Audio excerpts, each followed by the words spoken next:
50. Come on. And your biggest trouble is over there with his kids. They're in front.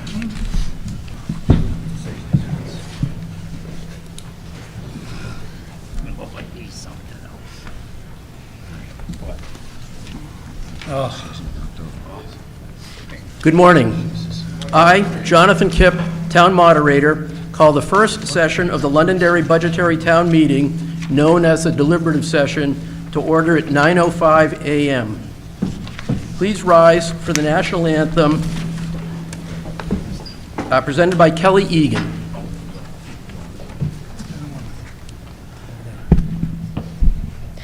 Oh, say, can you see by the dawn's early light what so proudly we hailed at the twilight's last gleaming, whose broad stripes and bright stars through the perilous fight o'er the ramparts we've watched, we're so gallantly streaming, and the rockets regular, the bombs bursting in air, gave proof through the night that our flag was still there. Oh, say does that star-spangled banner yet wave o'er the land of the free and the home of the brave?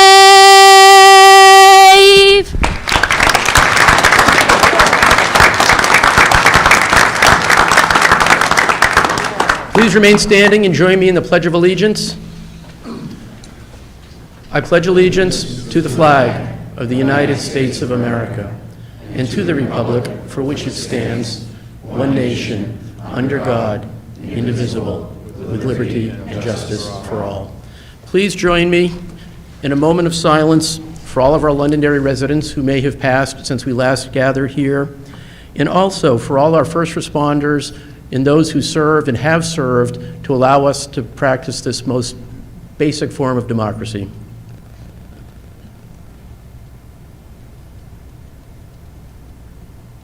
Thank you. You may be seated.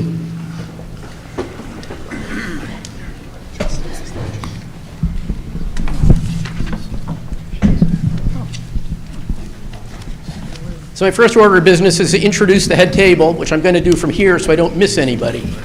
So first we have Rob Palmer, Assistant Town Moderator, who will be assisting today. Town Manager Mike Malaguti. Kelly Karen, our Assistant Town Manager and Director of Economic Development. Justin Campo, Finance Director. Eric Kilchin-Steinstein? Okay. Town Attorney today, he's our legal counsel today. Chairman of the Town Council, John Farrell. Vice Chair, Joe Green. Councilors, Jim Butler, Chad Franz, Deb Paul, Kirby Brown, our able executive assistant who did most of the organization here. Thank you, Kirby. Town Clerk, Sherry Farrell.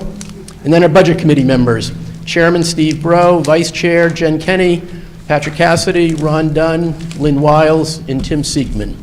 And our supervisors of the checklist are over there, Kristen Grages, Bobby McDonald, sorry Bobby.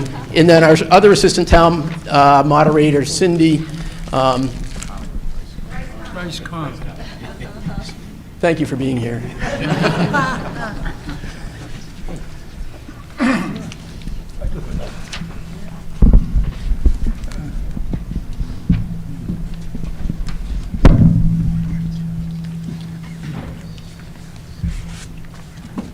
Now we will move into the awards and presentations part of the program. Mr. Farrell.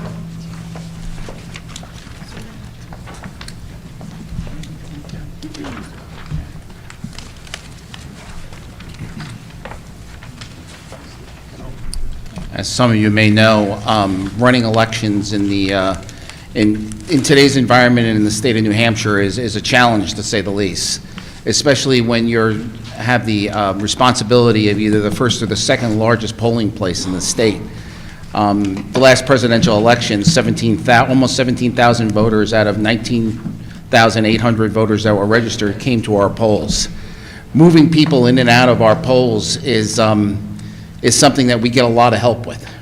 We get a lot of help from the fire department, the police department, and most of all from the alert team. The alert team is integral to making sure that we can have people park, get out of their cars safely, get into the polls, and exit safely. You know, many years ago, the Volunteer of the Year was given to the alert team. But what we always forget is that it generally takes one person has to lead that team. And the one person who does lead that team is Bill Fortin. Bill's family's been here since the 1940s, and their family has quietly given back to Londonderry for many years. So this year's Citizen of the Year is Remy Bill Fortin.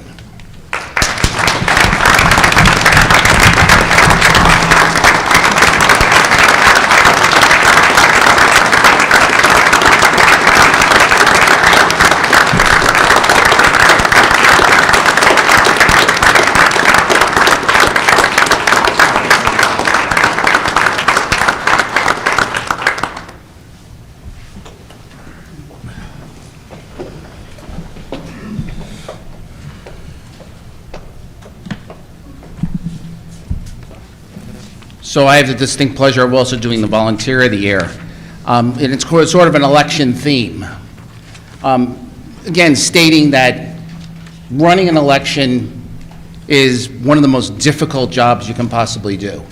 As election officials, the town council participates, but at the end of the day, it's really left to the person that I believe is with the most thankless job in the community, and that would be the town moderator.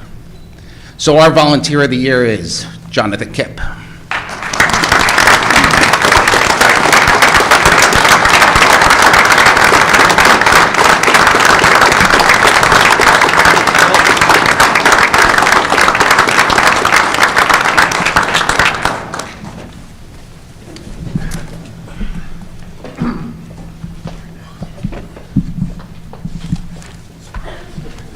I believe we have Councilor Paul to present pen and pencil sets.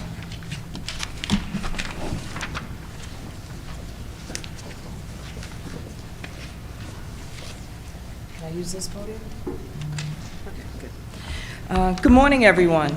I have the privilege of giving a pen and pencil set to two people. One who used to work for me, Mr. Mike Barley. He wrote a lot of stories for us, covered meetings, but he also put in hours and hours at the Conservation Commission. And the funny thing about Mike Barley is, as we got to know him, he was related to my neighbor across the street in Revere, and so we made a connection. Is Mike Barley here? Okay. The next person on my list is Gary Stewart.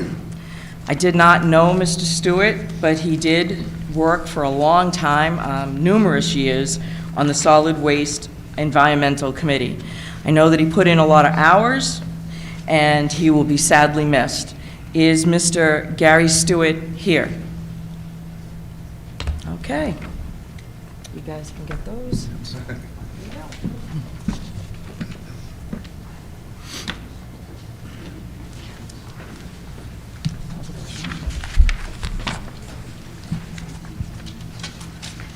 Good morning, ladies and gentlemen. Today I have the honor to present retirement plaques to a few of the folks that have retired recently this year. The first plaque I am giving out today is to a person who really revitalized the senior center for us and also helped to make giving back to our aging population important again. Really did a lot of work for 9 years of dedicated service to the Londonderry Senior Center. Catherine Blash. Catherine here. Will you accept?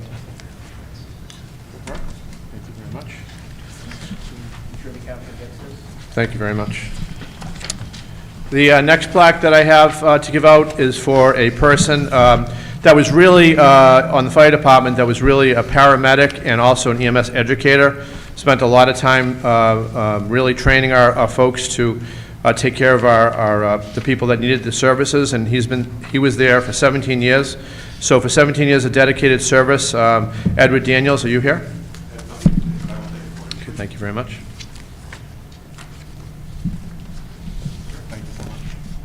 Thank you for your service. And the last plaque I have to present is really for a person who basically continued in his dad's legacy and really took care of the fleet at the town, basically making sure everything was up and running all the time.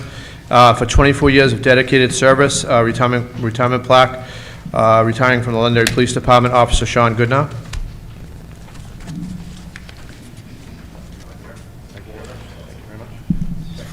Thank you for your service. Thank you very much. And then next up, we have Councilor Butler.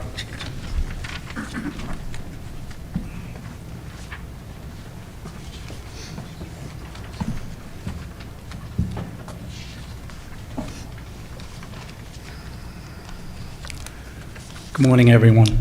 I am privileged to announce I have 3 plaques for the police department. The first one is for Chief William Hart.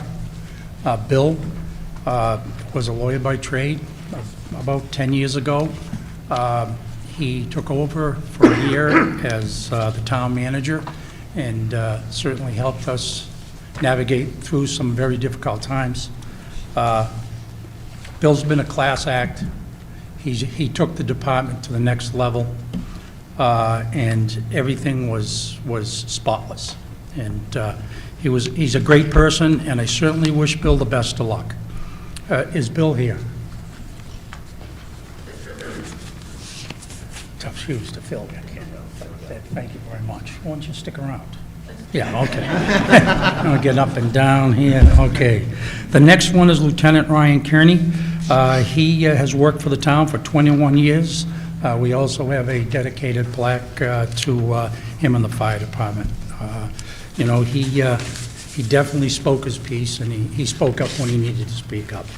And I appreciate his service, Chief. I have one more. Don't go away now. Okay, just check.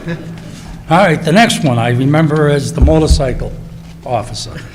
And I also remember when he was in a patrol car, he used to go around in the neighborhoods. I know he touched my family, and he'd let the kids go on the cruiser, and he was very responsive to the citizens of Londonderry.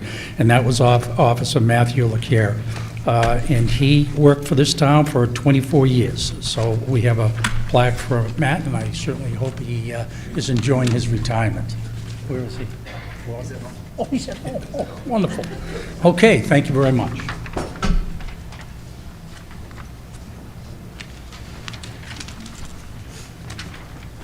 Good morning, everyone. Thank you very much for attending our deliberative session. So today I'm going to recognize 3 members of the fire department for your dedicated service to our community. First, I'd like to recognize Battalion Chief James Roger, who I believe is here. If you could come up. So, Chief Roger,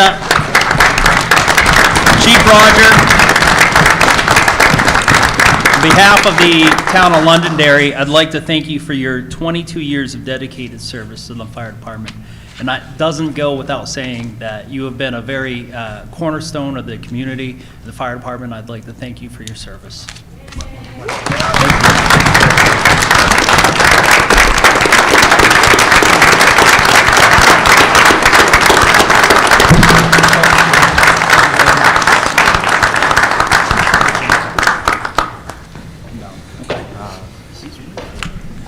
Next one is Suzanne Roy, and accepting this on her behalf will be Deputy Chief Bo Butler.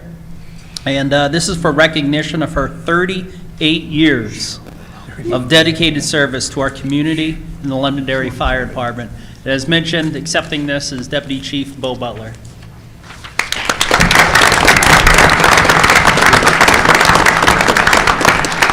And lastly is Battalion Chief Kevin Zenz.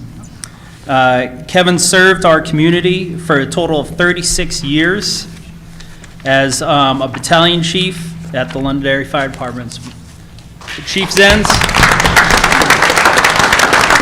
I want to thank you for your service to our community and our fire department. Thank you for keeping us safe. Thank you.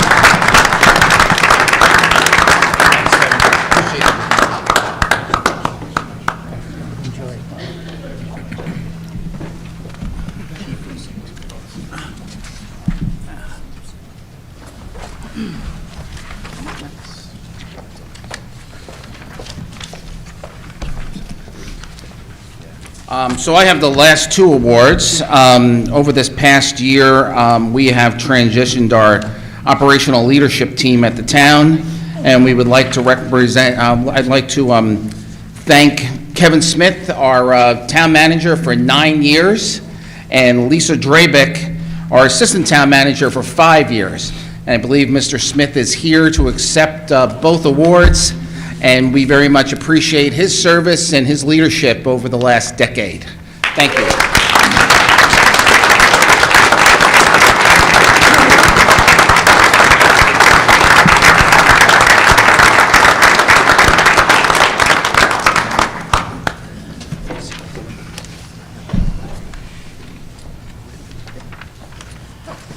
And now, our town manager, Michael Malaguti, will present the State of the Town address.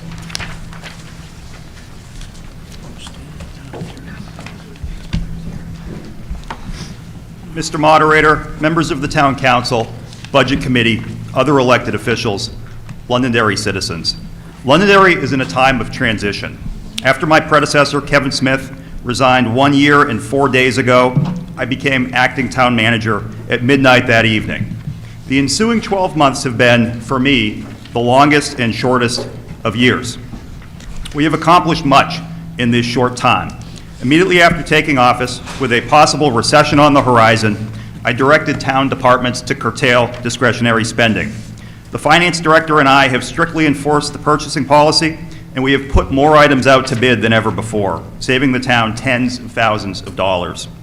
Each week, the finance director and I separately review and approve every town purchase with a critical eye, often requiring additional documentation and justification from town departments for their purchases. This exercise may seem mundane, but it is important. It is a significant investment of time, reflective of our commitment to fiscal restraint and to holding ourselves and our staff to the highest standards. As a result of these efforts, and with the careful management by the department heads of their own budgets, Londonderry ended fiscal year '23 with a surplus of $1.5 million. That is no small accomplishment, with year-over-year inflation running between 7.9 and 9.1% in my first 6 months in office. We saw cost increases coming, and we reacted quickly, allowing us to continue delivering the services residents expect well within the existing budget. Today is the conclusion of budget season in Londonderry, a process that started for the finance director and me in late summer. Shortly after taking office, I sounded the alarm on a budgetary practice we have been following for the past decade. Year after year, the town manager and town council have proposed, and the voters have adopted, an operating budget lower than the default budget. While budgetary restraint is a laudable goal, this has frozen in time important budget lines such as building and vehicle maintenance, training for our police officers and firefighters, roadway maintenance, and engineering services, which together are overspent by hundreds of thousands of dollars each year. We have covered these necessary expenses by leaving positions unfilled in our public safety departments, mostly in the police department.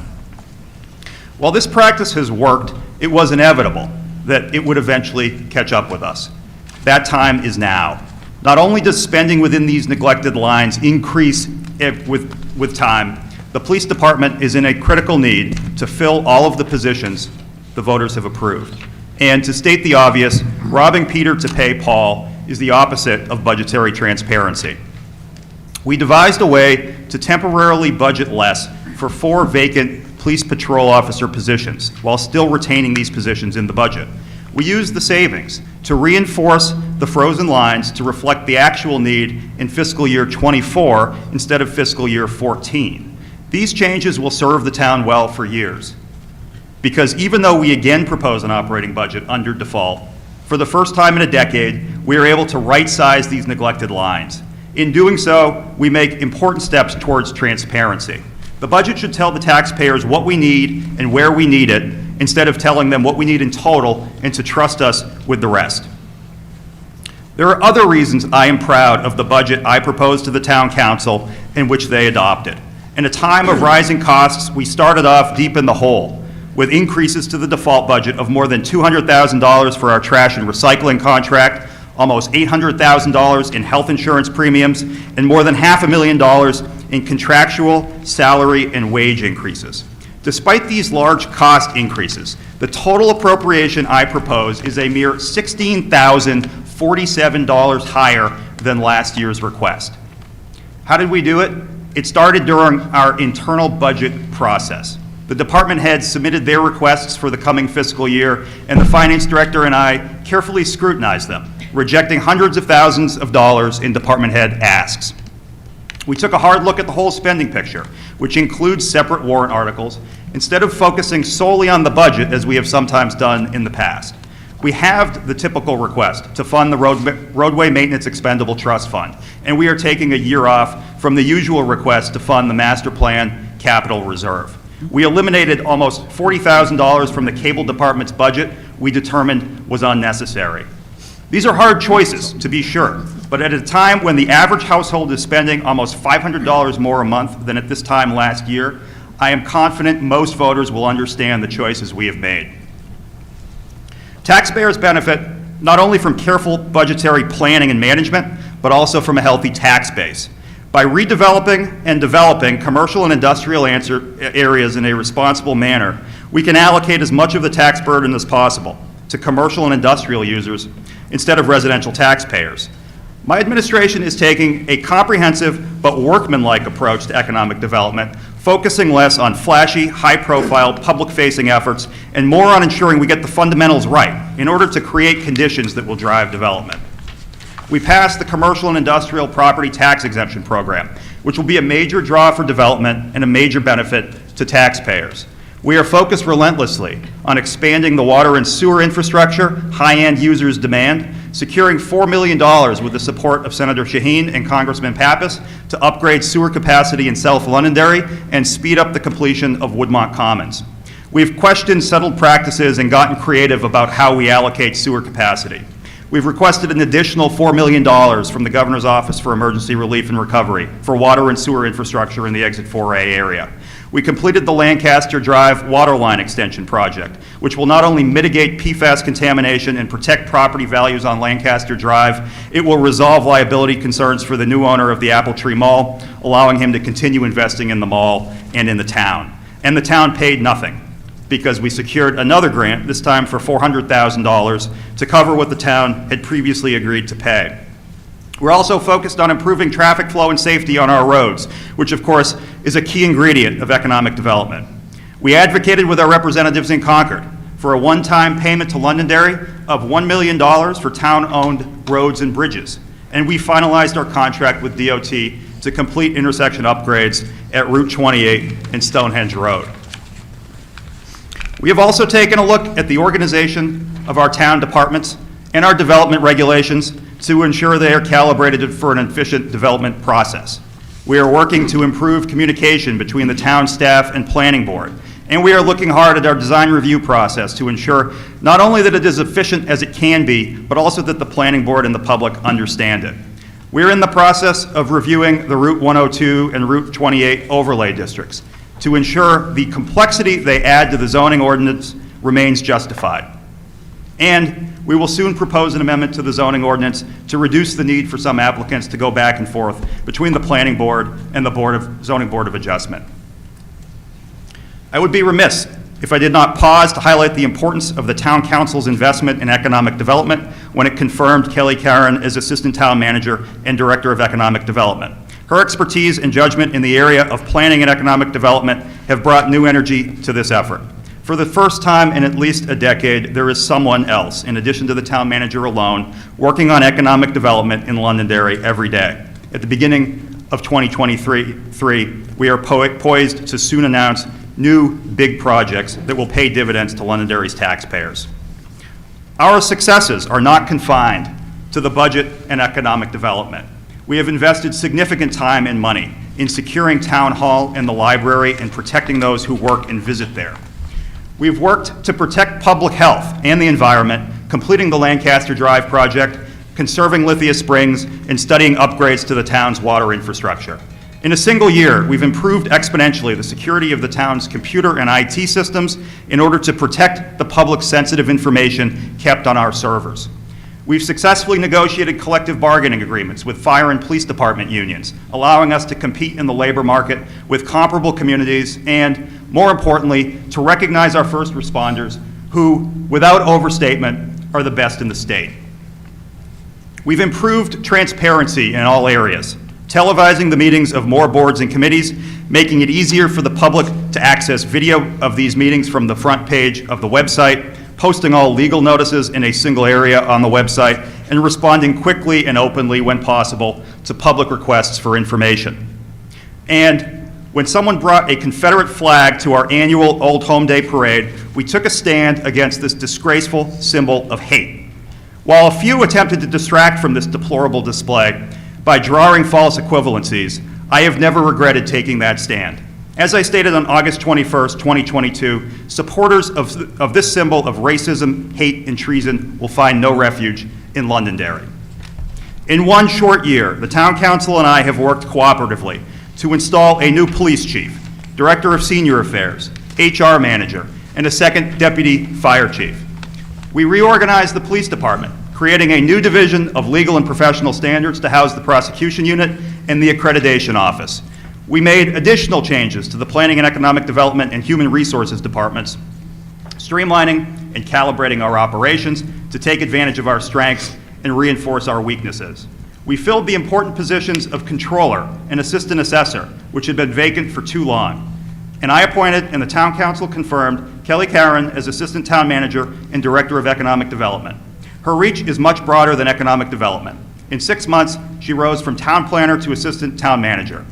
Know this, I will never hesitate to elevate and empower the town's most talented, hardworking, and competent employees, whether they have worked here for 6 months or 16 years. Some of my appointments have been to other senior positions as well. Chief Bernard is one of the most decent people I know. Since I met him in 2018, I never questioned this. Yet, following Chief Hart's retirement, I did not immediately appoint him chief, a decision that angered some and cost me at least one cherished friendship. I made the decision I believe to be in the town's best interests, a decision hindsight teaches was a mistake. But instead of doubling down on that mistake, I pivoted and corrected it, appointing Kim Bernard as Chief of Police on October 3rd, 2022. This decision angered different people, costing me other friendships. I can proudly say that under Chief Bernard's leadership, the future of Londonderry Police Department has never been brighter.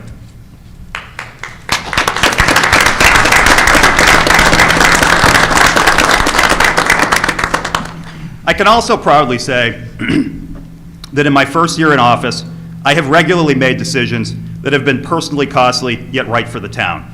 There was a path of less resistance, to be sure, and I was always conscious of it. It would have reshaped the town less, but taken less from me. Always, I chose the other path. If there has been a defining feature of my tenure, I suggest it is this. Tough decisions. It's what I am paid to do. Some of these decisions inevitably affect our workforce.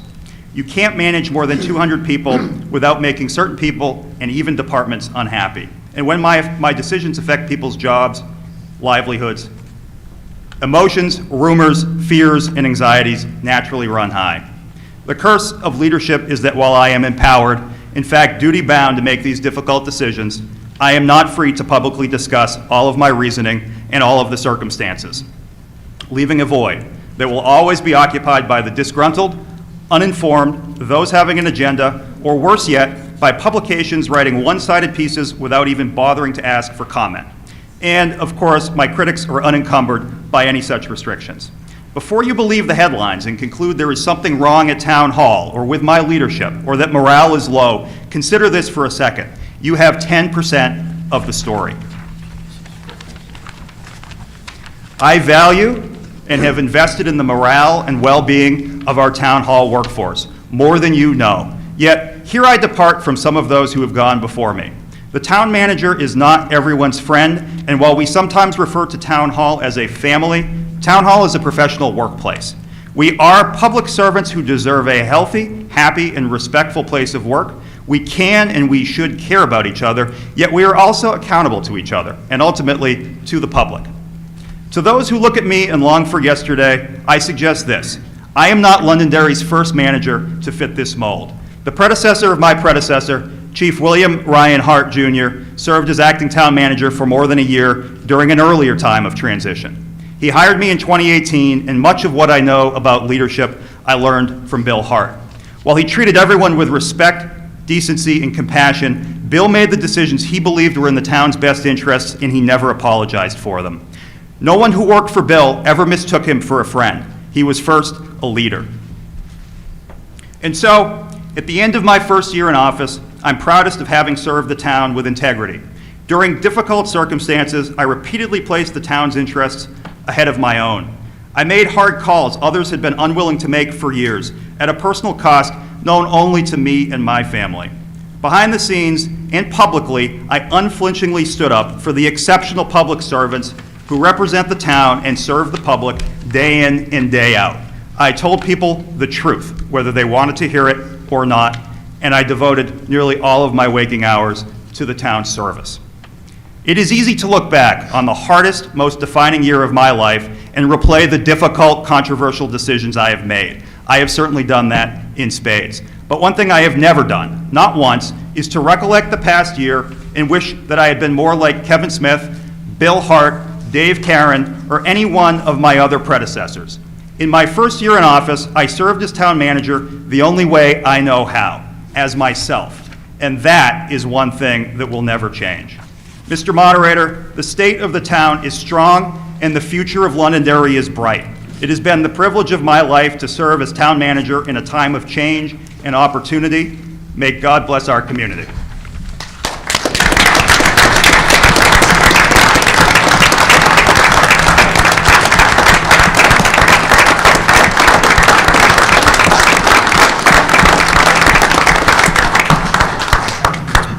Thank you, Mr. Town Manager. Meeting details. First, and probably most importantly, please keep your voter card and ballots with you at all times. You'll be asked to present them if you need to leave and return. I have mine. Non-voters are sitting here to my right and will be called upon if we need their input, but they are not to speak unless recognized by the moderator, as they well know. Now, our purpose today is to discuss, debate, and amend warrant articles. All warrant articles will move to the ballot on official town meeting, either as written or as amended by this body. Voting on the warrant articles will take place on March 14th, 2023, in the Londonderry High School Gymnasium from 6 a.m. to 8 p.m. Here are the rules for our proceedings. Under the laws of the state of New Hampshire and the Londonderry Town Charter, the moderator sets the rules for conduct of the meeting. We do not use Robert's Rules of Order or any other formal set of rules. If necessary, I will make rulings as we go along. Any ruling of the moderator can be challenged before we move on to the next item of business. A vote will be taken, and if a majority agrees, the moderator will be overruled. For the warrant articles, I will read each warrant article and then request a motion and second from the town council to discuss the article. The town council will discuss and announce their vote on the article, and the budget committee will do the same. Following those discussions, any voter in attendance may ask questions and discuss the article. If you choose to do so, please approach and speak into the microphone. Give your name clearly for the record and for our minutes. When making or seconding a motion, clearly state your name for the record. If those keeping the minutes did not catch your name the first time, you will be asked to repeat it. Address all comments and questions to the moderator. All comments and questions must be specific to the article under discussion, and please avoid redundant comments. Amendments. Any voter can make a motion to amend an article and I ask you to please provide your amendment to me in writing. There are forms here on the table, which you're welcome to use to do that. Following the motion and a second, the amendment will be discussed and voted on. We will vote on a pending amendment before we entertain additional amendments.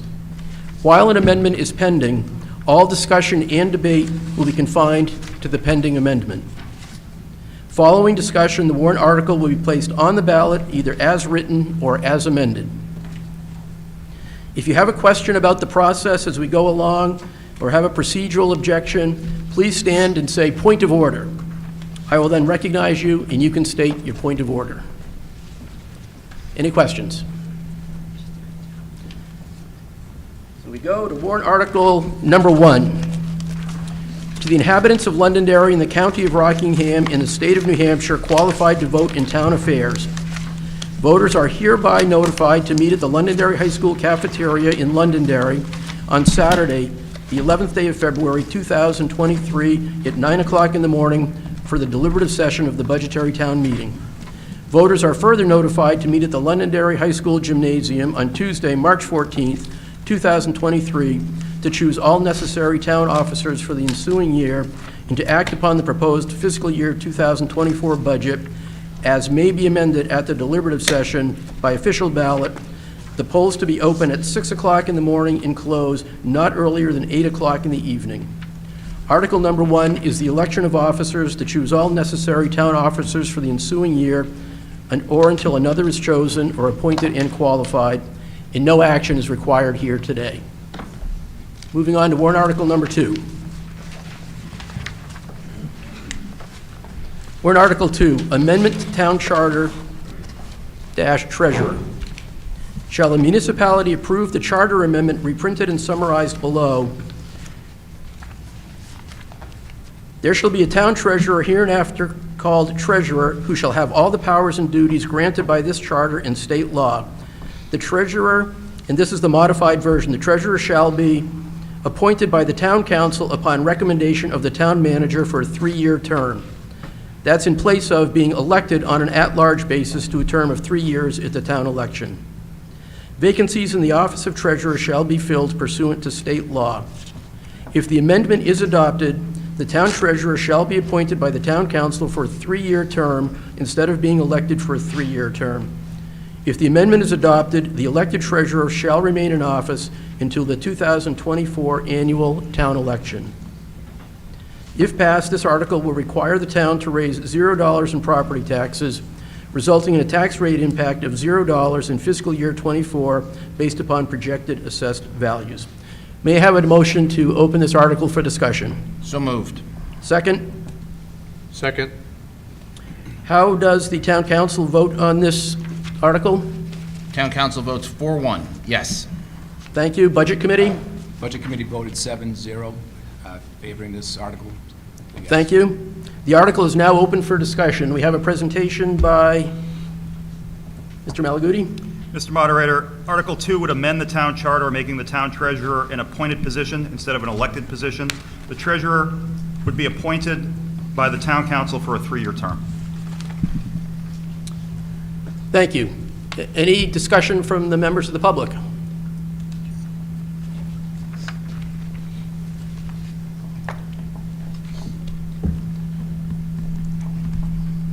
Good morning. Daniel Bouchard. I guess I just want some clarification on this. So currently we have a town treasurer that is voted in, and right now we're looking to appoint it by the town council. Once he's appointed by, or she is appointed by the town council, falls under the town manager, correct? No, the treasurer is a statutory office, the duties and responsibilities of which are defined by statute. The town manager would not have direct authority or any authority that I'm aware of over a statutory officer. Basically, Dan, nothing changes except the person is appointed versus voted for. They brought this to us. My point of view is whenever I have an opportunity to let democracy work and let the voters vote, let them vote. Okay. And whatever they want is okay. All right.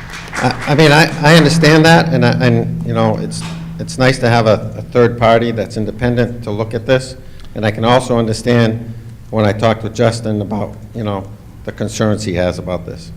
My concern is this: under the recent events that has taken place, all right, in this town in the last few weeks, my concern is that if the town manager doesn't like what the town treasurer is doing, is this town treasurer going to be escorted out of the town hall and not allowed to do their job, even though you guys appointed her? So that's my concern. I mean, right now, as a town treasurer is elected, can't do that. But once you guys decide, you know what, we're going to appoint, you know, Jim Smith here, and we're going to have him as the town treasurer, is he going to be answering to the town manager? I mean, I'm just concerned about that. The exact same statute stays in place. Nothing else changes. Okay, so. The town treasurer is controlled by state law, not by the town manager. Once appointed by the town council, controlled by state law. All right, so if for some reason you don't like, the town council doesn't like what the treasurer is doing, he's appointed or she's appointed for 3 years and that's it, you're not going to remove him? Much like being elected. Okay, I just want that clarified, thank you.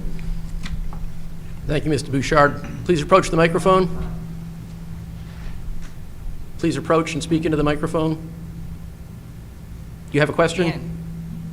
Yeah, you're raising your hand.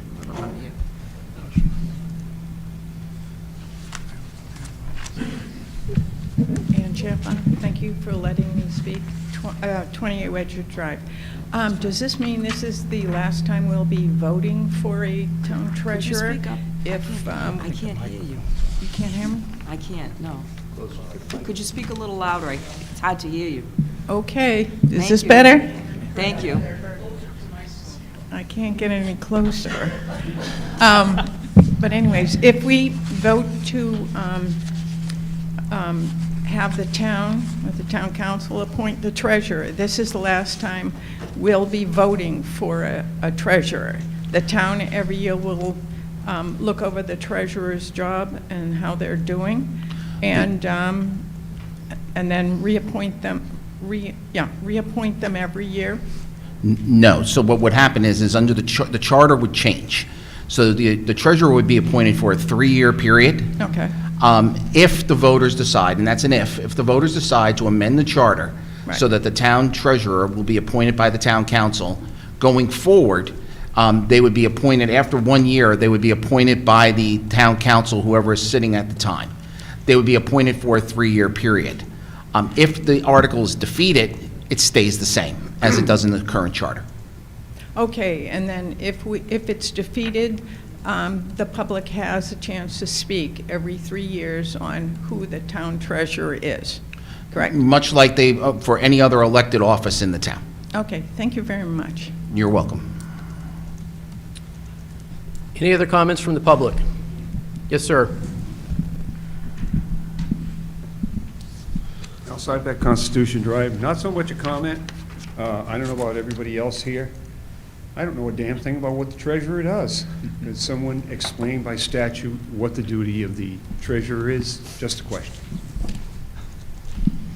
Mr. Campo? I have that statute up right now, actually. Let's go over the basis, unless you want me to read it word for word. Which one? Just the basis or word for word? No, you can just sum it up. All right, so to sum it up, the treasurer is responsible for reviewing manifest expenses, releasing the expenditures. They're in charge of performing investments for the town as well, essentially reaching out to banks, determining that we're getting the best bank rate. They are also responsible for performing the monthly reconciliations, as well as, essentially, they're responsible for the financial aspect of the town, is the long and short of it. They delegate a lot of those duties to myself as well as my department. They also delegate the duties to the tax collector, because one other one is they're responsible for deposits, which we use a courier service for due to the large amount of money we have. We want to ensure that it is safely transported to the bank. Hey, thank you. Absolutely. Any other comments from the public? Yes, sir. Please approach the microphone.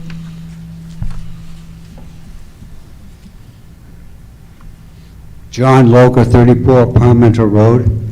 Just a question. I'm kind of concerned, or not concerned, but wondering why the change. Is there an advantage to the town to do it this way from the way we've done it in the past? Just an inquiry, that's all. So one of the reasons for the changes, right now, you're dealing with, our budget is 40 million. In total, we handle well over $100 million throughout the year. As of right now, there are no qualifications to be the town treasurer other than living in Londonderry and being 18 years old. This would allow us to review resumes to ensure that the person in charge is qualified and able to do it. Londonderry has been very lucky to have Kathy Wagner and Richard Belinsky in the past. I started as a finance director in 2019. This is me bringing it to the public saying there is a risk here that we have an ability to fix because we would be able to ensure this case. We've been very lucky. I'm just concerned that the luck at some point will run out. But if the voters vote no on this, I completely understand, I get it. This is my due diligence informing the voters that there is potential for a risk and a way to avoid it. Thank you, that was very, very helpful. Thank You're you. welcome. Any other comments?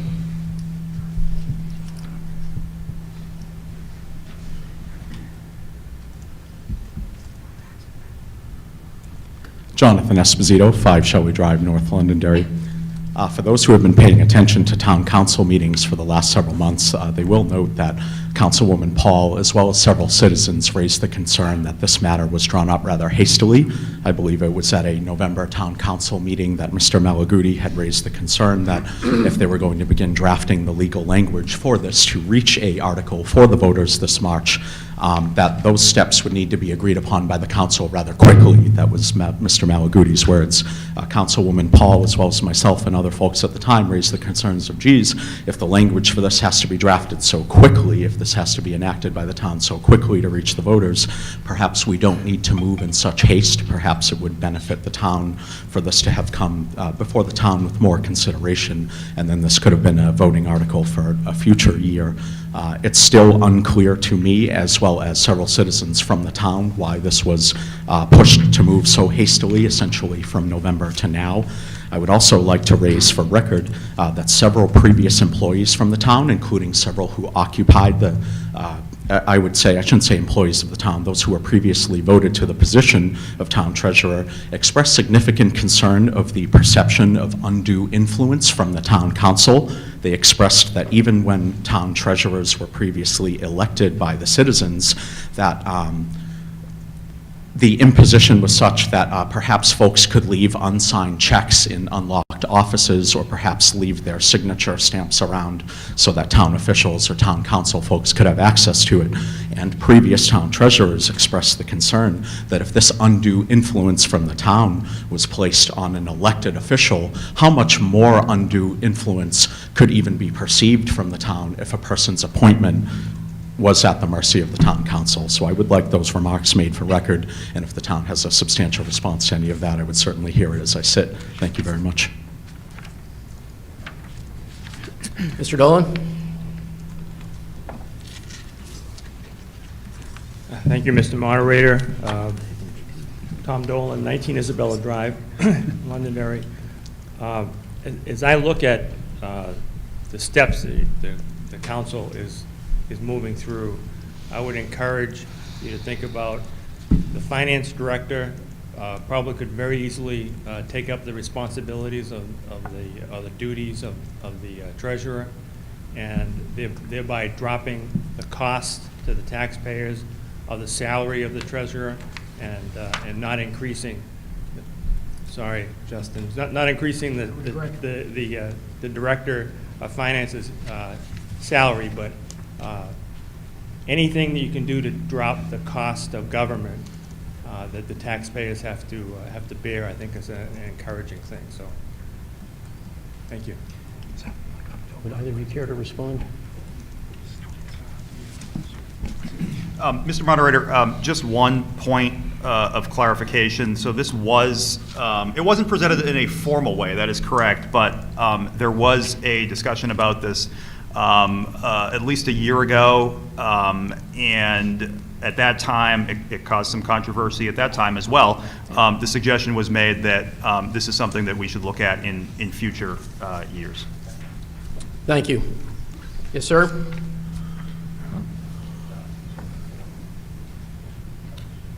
Sean Faber, 73 Old Nashua Road.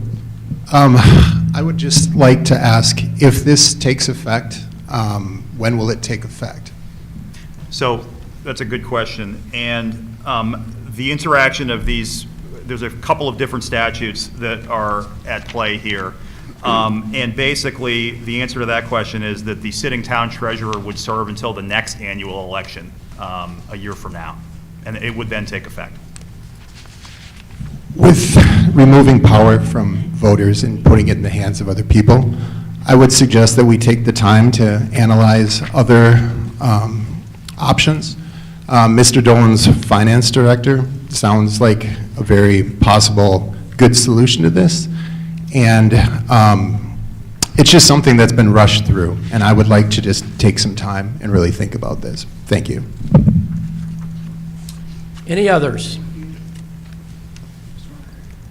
Councilor Paul. Thank you. I voted no on this, and as it's been stated here earlier, in this election time, as we, the people, are losing more and more power, more and more speech, it's important that we do this. When I had asked originally what was the reason behind this, Mr. Malaguti stated, and Mr. Campo stated, you know, they're worried about somebody getting elected who might come in and steal all our money or transfer funds or whatever. To be very honest, that could actually happen with somebody who's appointed. To me, that is null and void. And I don't see the reason for this. This position this year, next year, it could be the clerk's position. We're losing our rights over and over again. Yes, you voted us in. You all are the bosses. You all. We are supposed to listen to you and do what you tell us to do. And so, therefore, I heard the people who took the time out of their day to come to a meeting and speak. And that is why I voted no, and I still vote no. And I hope that the people in this town understand what's at stake here. It's not just making it more convenient for the finance department or easier or less work for them. It's about doing what's right for the citizens of this town that we're supposed to be representing. So please, vote no. Thank you. Councilor Green? Yeah, I just want to clarify, I did vote yes on this, and the reason why I voted yes on this is just very, very simply, is I do want to give the decision back to the voters. So what you're hearing now is a complete twist of why this is actually happening. This is actually happening so that the council said, we want to bring it to the ballot, so the people of Londonderry will make the decision if they want to have this as a treasurer position appointed or a treasurer position that is actually given by the town council. So if you vote no on this, you're actually stopping. You're saying that the only 5 people that should decide on this is the 5 people up here. I want to push it so the town, people in the town can actually make that decision. Thank you, Mr. Moderator.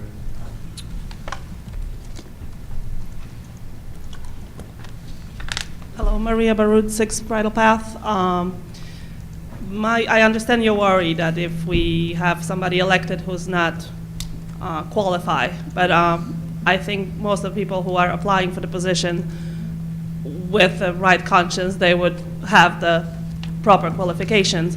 My worry is that if this is appointed position, this gives the town council right to, opportunity for rubber stamping, and we've seen a lot of it lately in town. So I encourage all the voters to vote no against this amendment. Town treasurer should be an elected position. Thank you. Thank you. I think we've heard a very good summary of both sides of this decision.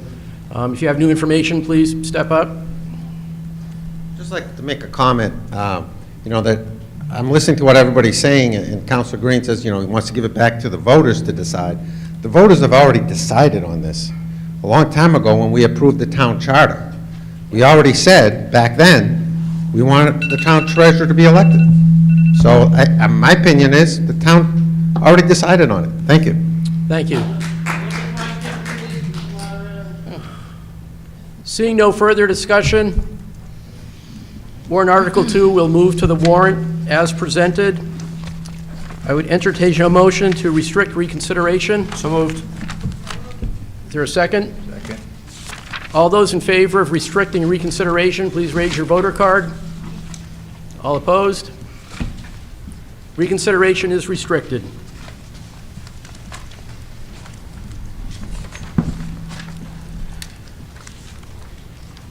Warrant Article 3, Fiscal Year 2024 Town Operating Budget.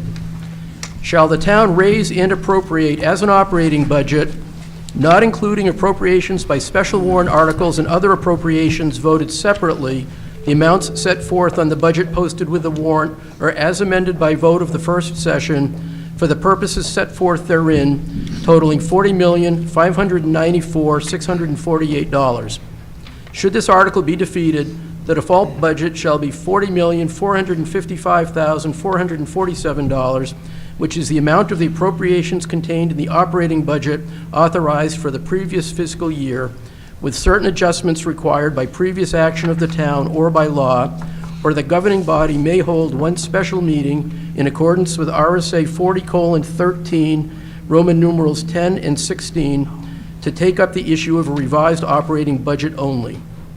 If passed, this article will require the town to raise $21,416,436 in property taxes, resulting in a tax rate impact of $4.121 in fiscal year '24 based upon projected assessed values. I will accept a motion to open this article for discussion. So moved, Mr. Moderator. Second. I have a motion and a second to open this article for discussion. Town Council, your vote on this article? Town Council, by a vote of 5-0, recommends a yes vote. Budget Committee? Budget Committee voted in favor of this article, 7-0. Thank you. I have an amendment that's been proposed for this article, so we will now move to the amendment. And the information on the amendment will be presented by the town manager on behalf of the Town Council. Mr. Moderator, with the recent reorganization of the Planning and Economic Development Department, $146,592 was automatically removed from the default budget. That being the case, I suggest it be considered whether to amend the operating budget from $40,594,648 to $40,448,056, a decrease of $146,592. Such savings resulting from the 2/6/23 reorganization of the Planning and Economic Development Department as set forth in the proposed amendment. Thank you. Do I have a motion to open the amendment for discussion? So moved. Second. We have a motion and a second. We are now discussing the amendment to reduce the town operating budget by $146,592, which will have a tax rate impact of minus 2.8 cents. Any discussion from the public on the amendment? Seeing none, all those in favor of the amendment, please raise your voting card. All those opposed? Okay, the amendment passes. We will now discuss the amended article. Discussion is back open for the article for the budget, as amended.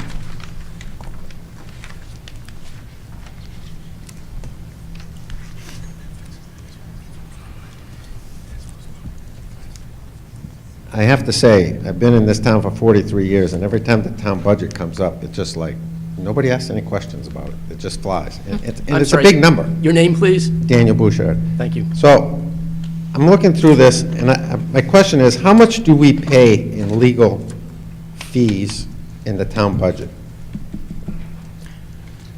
Mr. Campo? Can I just get clarification before the finance director answers? Are you talking about how much we budget for legal fees or how much we utilize the legal fees line? How much do we pay? Because my question is, based on, I attend a lot of the meetings, I watch a lot of the meetings, and it's like, well, we have to refer to town council, we have to refer to town council. And I just curious to see how much we pay, all right? And you can also tell me how much we budget for next year in legal fees. We can get you both. Give me 1 second here. Sorry, Justin, to put you on the spot. No worries. I have this stuff ready. It's a big number. I make sure I have it. In 2022, we spent $189,312.70. In 2021, we spent $329,350.54. In 20, we spent $151,366.49. In 19, we spent $149,050.27. So we've gone up. Yep. Pretty much every year. Actually, that's not accurate. We've gone up and down. Okay, A so we've lot of it depends on the years that we're doing union negotiations, in which we use legal counsel to do union negotiations. Okay, so it's As gone well- up in some years, it's gone down in some years. Right now, we're looking at... So if you look at that spike in '21 as well, a lot of that had to do with the guidance we needed for COVID from the state and all of Sure. that fun stuff, as Sure. well as I believe we were in a contract negotiation. Okay, so out of these on the legal expense, when the town gets sued, whether by a developer because, we didn't do right in planning, or, an employee leaves and the employee sues the town and we get, we have to pay a settlement, does that come out of those legal fees, or is there another line item? Where does that money come from? Just curious. Who would like to respond to that? So that actually depends. There's things we're insured for. There's things we're not insured for. It depends on what the litigation is. Give me an example. I mean, it's kind of vague there. It depends on what it is. So an example. I'll let them explain. Yeah. That's the part I. Right, so an example would be somebody slips and falls coming into town hall. Insurance. That would typically be defended by insurance counsel, Sure. and to the extent there was a settlement or a verdict, it would be subject to limitations within our coverage documents. Yeah. It would be paid through Primex. There is no coverage for something like administrative proceedings. So if somebody leaves the town's employment, files an unemployment compensation claim, and the town needs legal representation to handle that, there would not typically be defense coverage for that, or certainly payment of any obligation that the town might have. So where would the payment come from? It would likely come, for that, it would likely come from the legal services line. Okay, so a developer comes in town and, doesn't get what he wants and sues the town, and the town is ordered to pay, let's say, $100,000, okay? Where does that $100,000, does that come out of the legal? Does it come out of, we're not going to hire a firefighter, we're going to take it out of that money? Where's it come from? It would depend. I realize that's not a satisfying answer, but it would depend on the size of the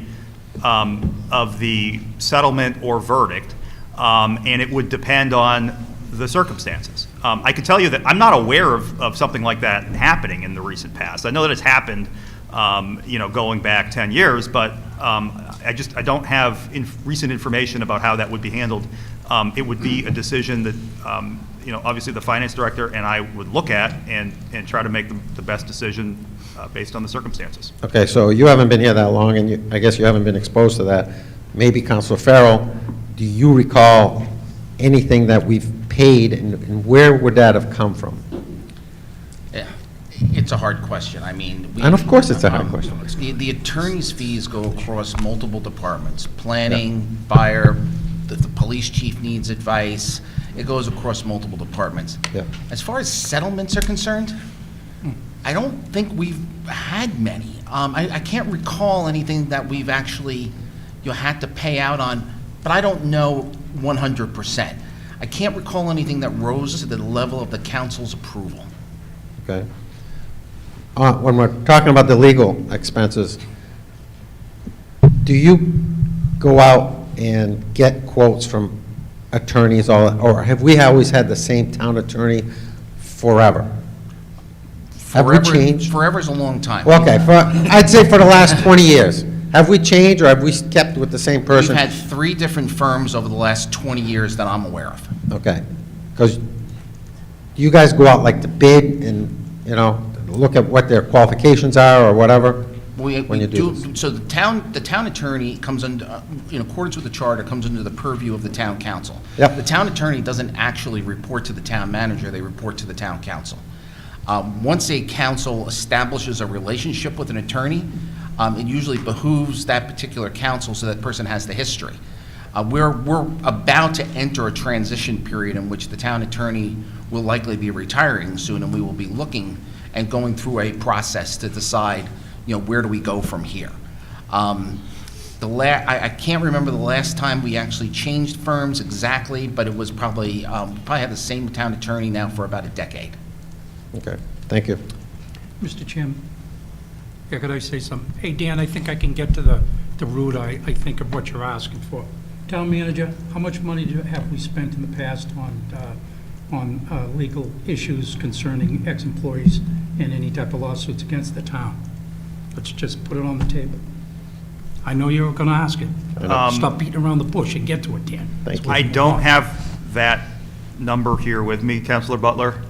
Is the question how, in terms of those kinds of employment-related claims, how much has the town itself paid out by way of settlement on those claims, or how much the town, through its insurance carrier, has paid on such claims? Legal fees.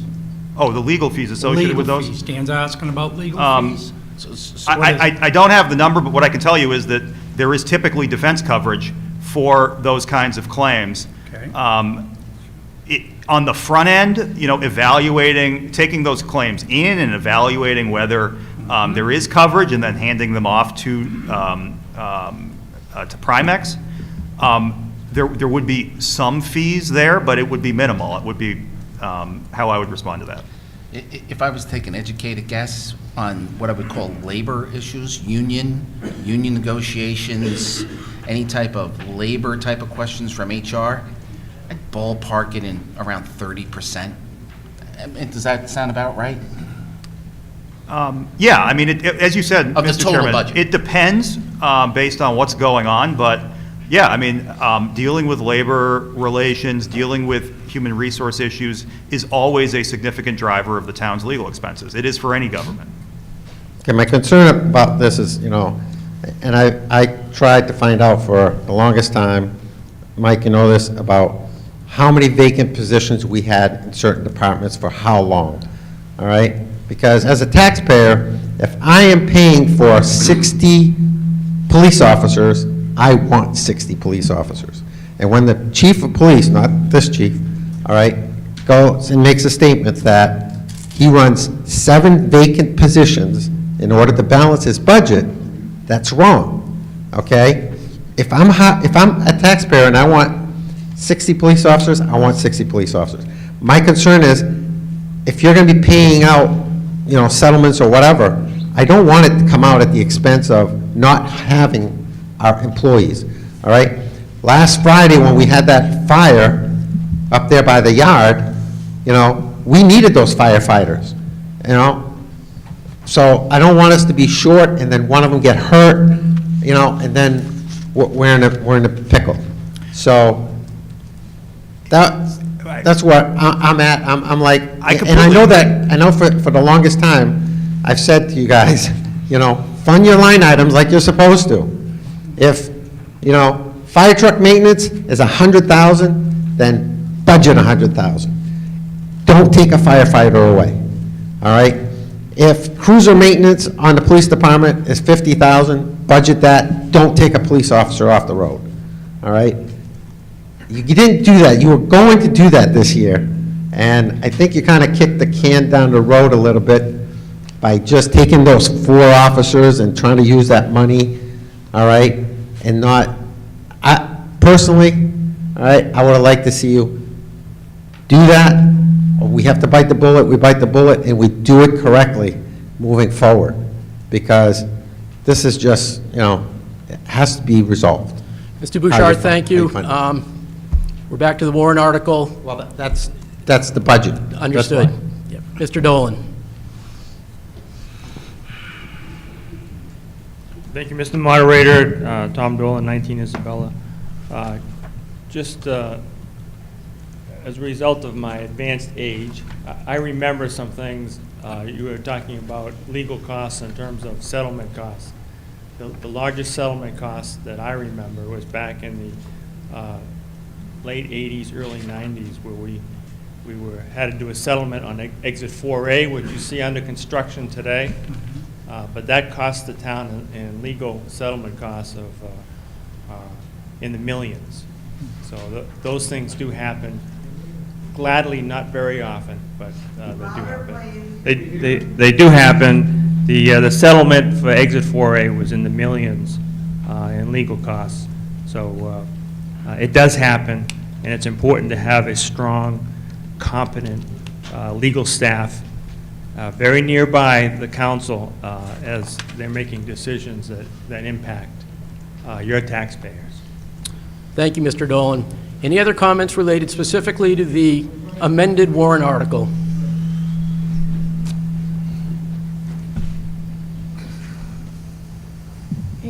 Ann Champa, 28 Wedgewood. Simple question. Who is our town attorney? And is it a sole proprietorship, or is he a member of a larger firm? Mr. Ramsdell is a partner at She and Finney. Excuse me? Mr. Ramsdell is a partner at She and Finney. Okay, thank you very much. You're welcome.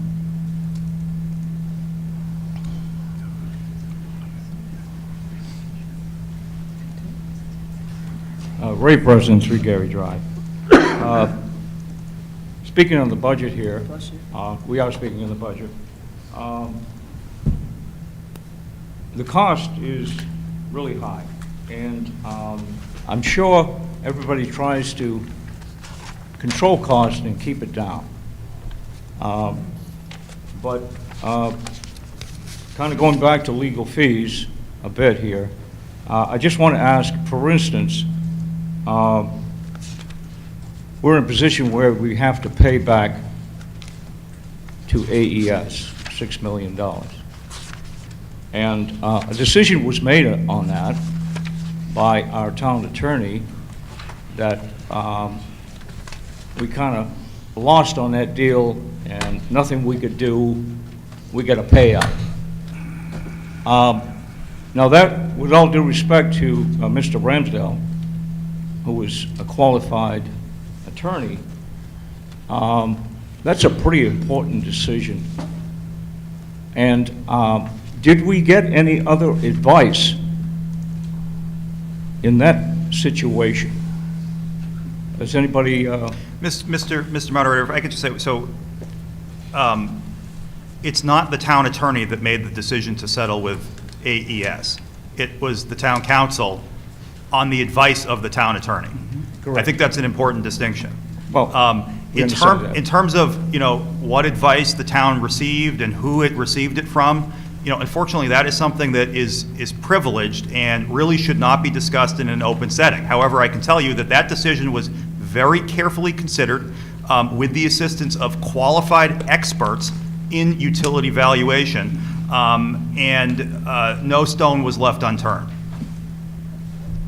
And if I may, in respect to the past decisions, I'm going to presume that whatever those expenses were are now included in the current budget that is under discussion. Is that the case?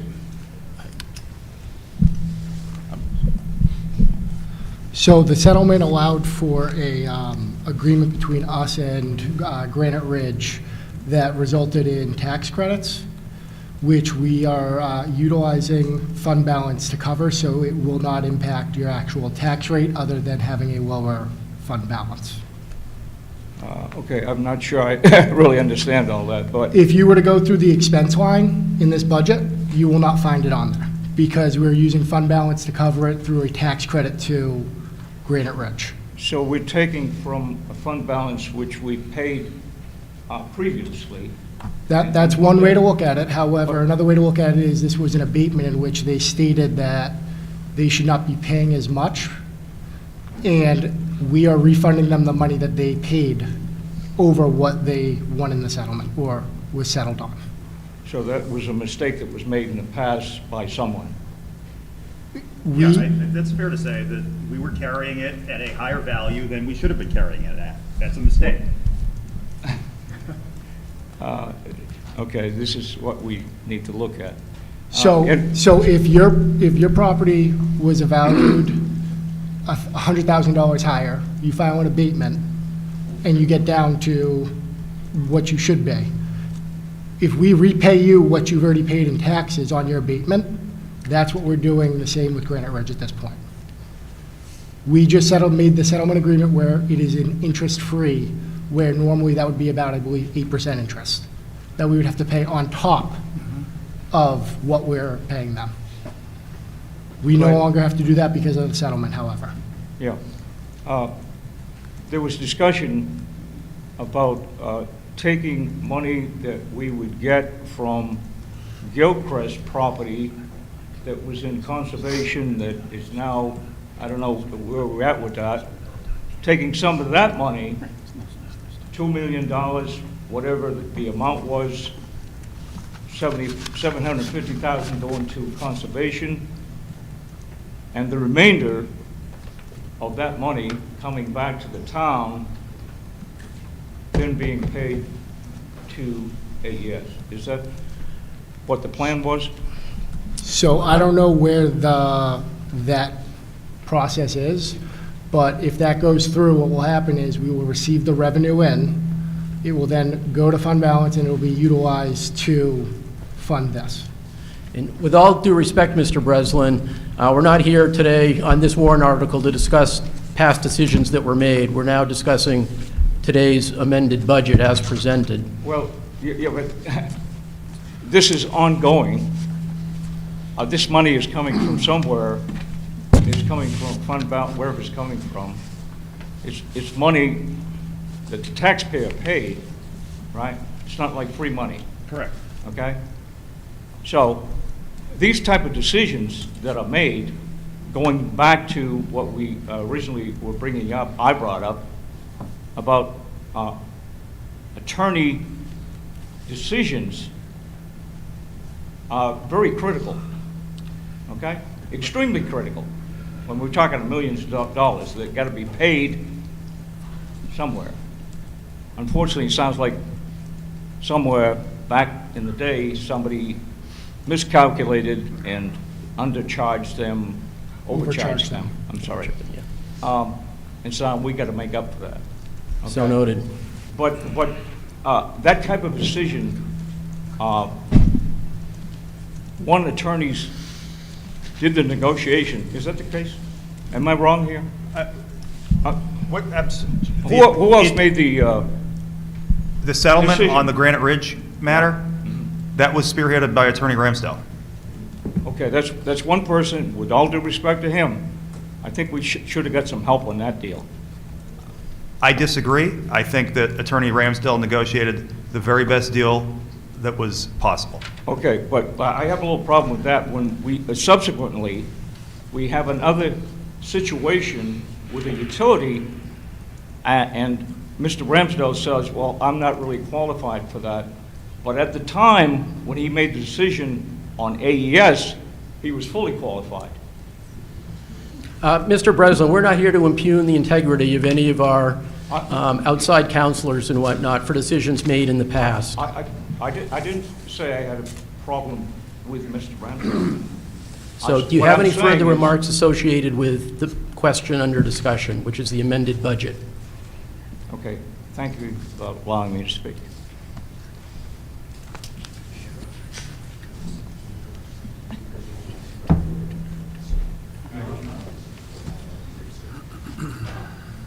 Jonathan Esposito, 5 Shelley Drive. I just had a question regarding understanding the operation of how the town executes the budget under the amended article that we're discussing. So I'm reviewing legal invoices from Ramsdell Law Firm for fiscal year 2019, and it looks like the final signature authority on all of those is the town manager. So I assume it's safe to say that the town manager is ultimately accountable for any legal expenditures from the town.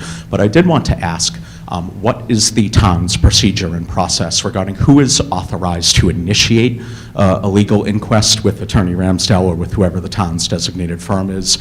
Is the town council chair authorized to initiate that request? Does it has to go procedurally through Mr. Smith? I see emails exchanged from various heads of department. So when an initial inquiry with the town firm on a matter begins, who is authorized to begin that inquiry? Could someone clarify on that for the purposes of the budget? I think as you correctly point out, there are various legal needs across different town departments. Sometimes the town council has its own legal needs. And so there is not a policy that says that a request for legal services has to go through any particular person or office.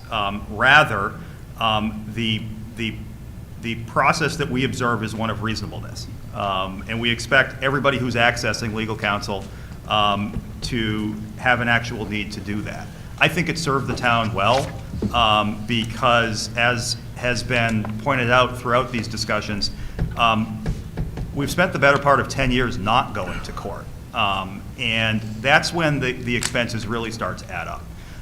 It's a fair question. It's certainly something that there could be more formality brought to, but that's not how it's been handled in the past, but I don't necessarily view it as a problem either.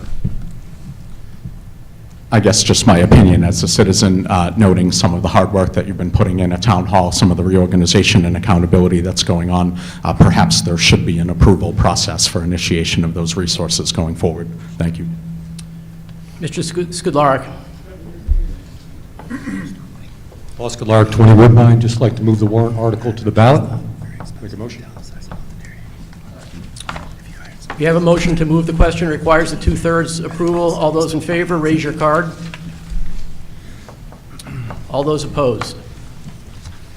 The question is moved. Discussion is now closed, so warrant Article 3, as amended, is moved to the warrant. I will entertain a motion for reconsideration, to restrict reconsideration. So moved. Second? Second. All those in favor of restricting reconsideration, raise your card. Any opposed? Reconsideration is restricted.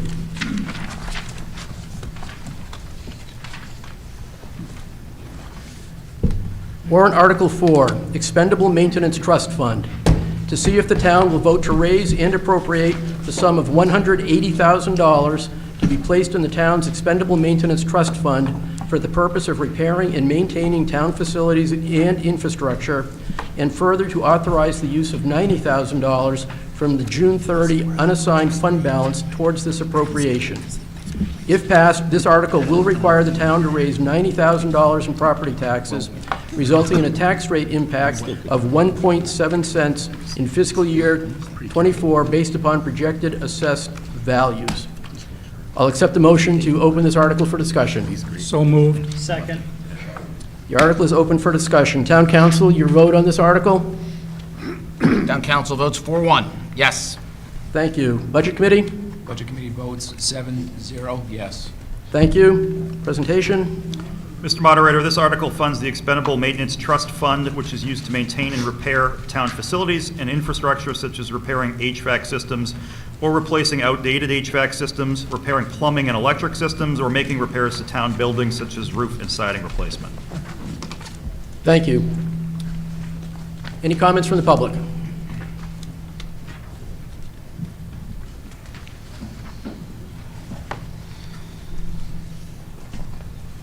Could you tell us what town buildings you're talking about?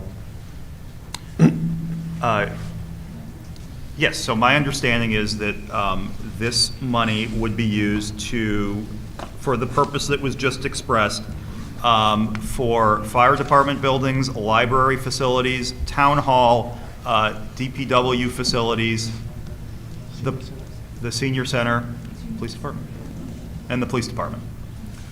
How about the Lions Club? That's owned by the town. It could theoretically be used for that purpose. It can be used for that as well? Yes. Okay. And any building owned by the town. Okay. I just want to make sure that the Lions Club is included in that, because if we needed work done there, it can be done. That's a much bigger question. And I will tell you that in the past, it's my understanding that we have used money from the trust fund on that structure. Okay, thank you. Further discussion from the public? Seeing none, Article 4 is moved to the ballot as presented. Accept a motion to restrict reconsideration. So moved. Second. All those in favor of restricting reconsideration, raise your card. Reconsideration is restricted.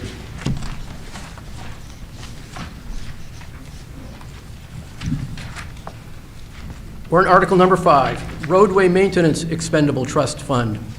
To see if the town will vote to raise and appropriate the sum of $300,000 to be placed in the Roadway Maintenance Expendable Trust Fund. If passed, this article will require the town to raise $300,000 in property taxes, resulting in a tax rate impact of 5.8 cents in fiscal year '24, based upon projected assessed values. I will accept a motion to open this article for discussion. So moved. Second. Thank you. The article is open for discussion. Town's council, your vote on this article? 4-1, yes. Thank you. Budget committee? Budget Committee, 7-0, yes. Thank you. The article is open for discussion.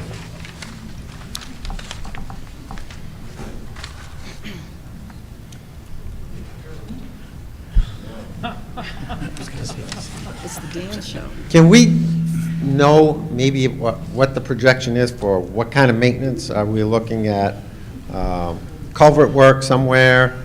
I mean, I'm sure that, our town staff has a list that would tell us what money's going to. Dave, to speak to that?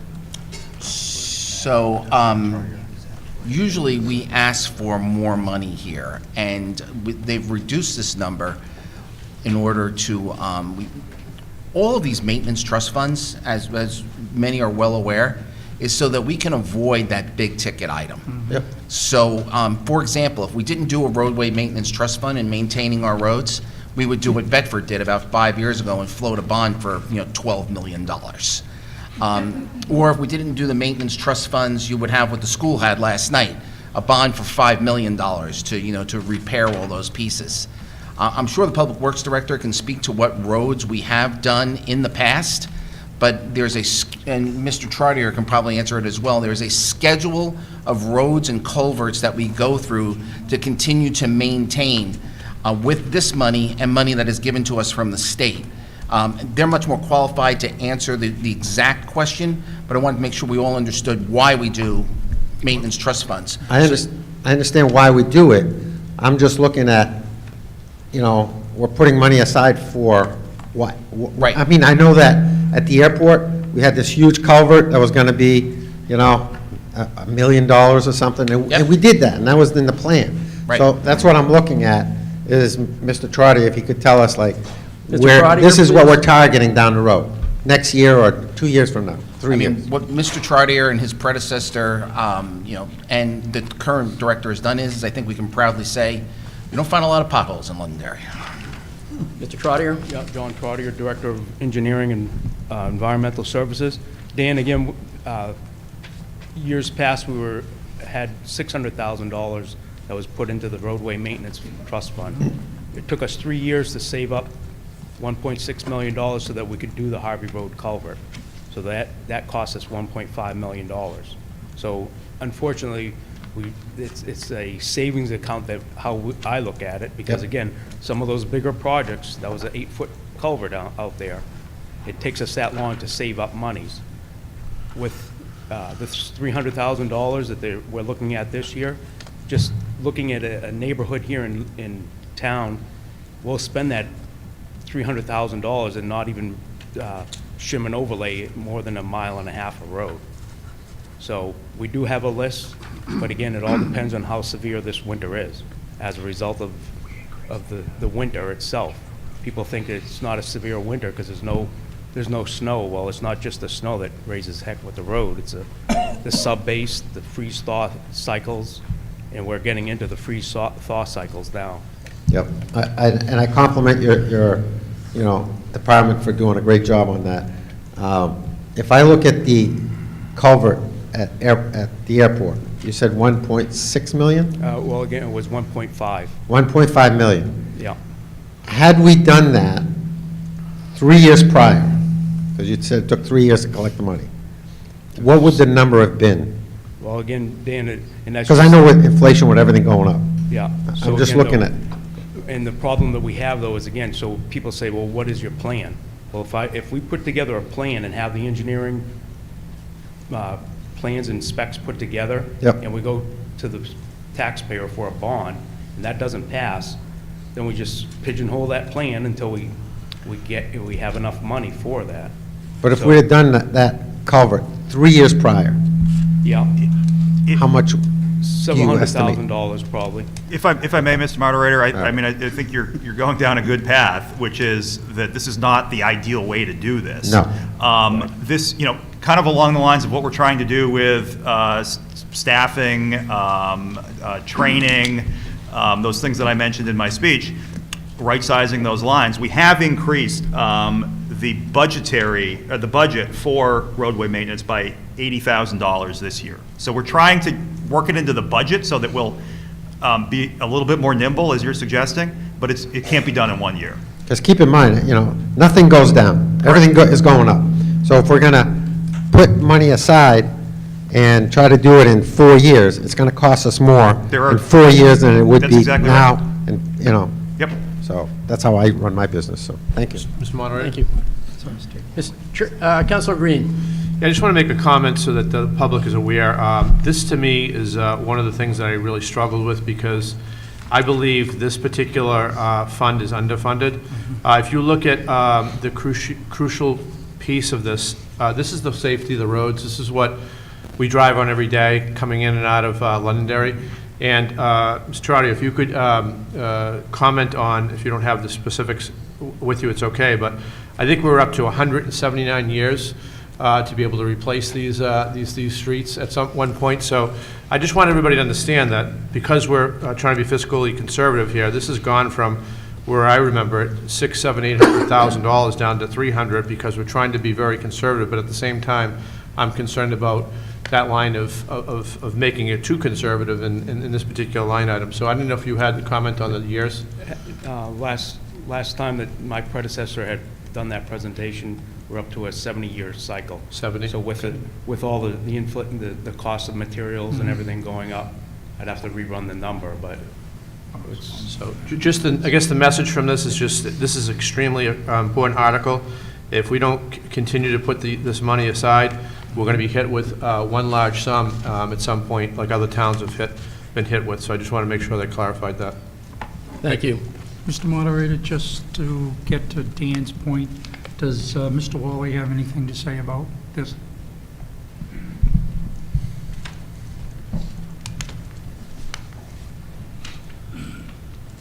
Good morning. Dave Wally, Director of Public Works. Yes, to John's point about the struggle over the years and the decline in the money appropriated to this, if you're not reconstructing your roads in a more rigorous fashion, your maintenance money is going to certainly increase because you're not keeping up with the deterioration of the roadway network. So it is vital that this, while it's being reduced, that this $300,000 does get allocated because what you're really doing, I mean, we use the term all day long, kicking the can down the road. That's exactly what you're doing. Your maintenance costs are going to get driven if your construction costs are not supported. Thank you. Mr. Breslin. Ray Breslin, 3 Gary Drive. I don't have a problem with the amount. Absolutely, we need to keep up on maintenance of the roadways and so forth. But I just want to ask in regards to what somebody brought up about that culvert up to the airport. Did we not get state or federal money for that? we did not get any federal money for that. We didn't? placement. No. No, we did not. Or state money? No, we did not. Okay. I thought we did. We did not. So that came out of your budget? Correct. Out of the roadway maintenance. And there are other culverts in town that have also been rebuilt, correct? And that all comes out of that? Correct. That must be a substantial amount. Each repair is different. That was the biggest one that we've done since I've been here. Yeah. Until, the only other one was when we had lost Industrial Drive to the floods. Okay. Thank you. Yep.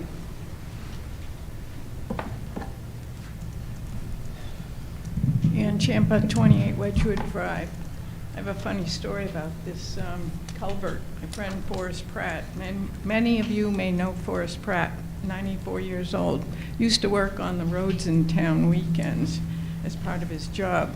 And I remember him telling me that what they did was fix the roads any way they can. And that culvert, originally, he worked on. And they used parts of a bed frame to support the roadway. They'd use anything they could to fix roads in town back then. But I just wanted to mention that things have come a long way, and we have an excellent public works department, and I appreciate all that, Mr. John. Sorry. What you do, and I would love to make a motion that we add $150,000 to this expendable trust fund in addition to that $300,000. But I'm just worried about if that would pass with the voters.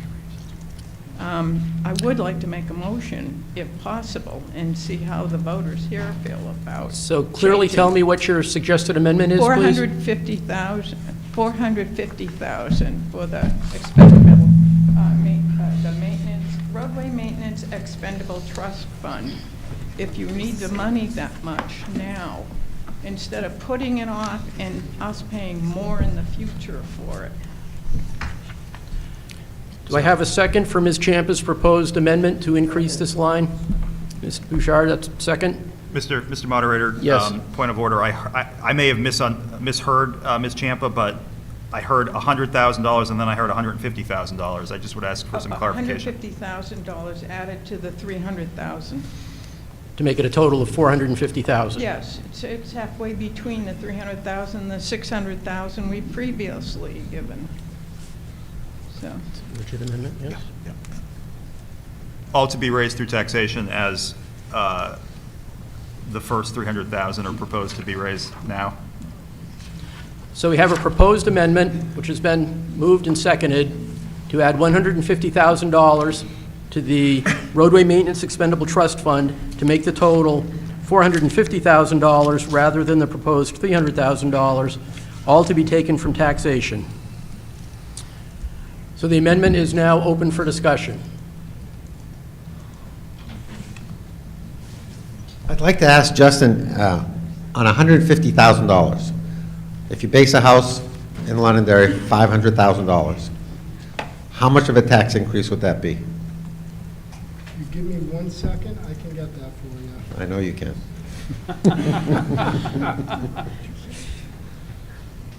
Hey, while he's doing that, Ian, do you know that the North Side Fire Station, the old fire station, was supported by rail? Huh? Isn't that amazing?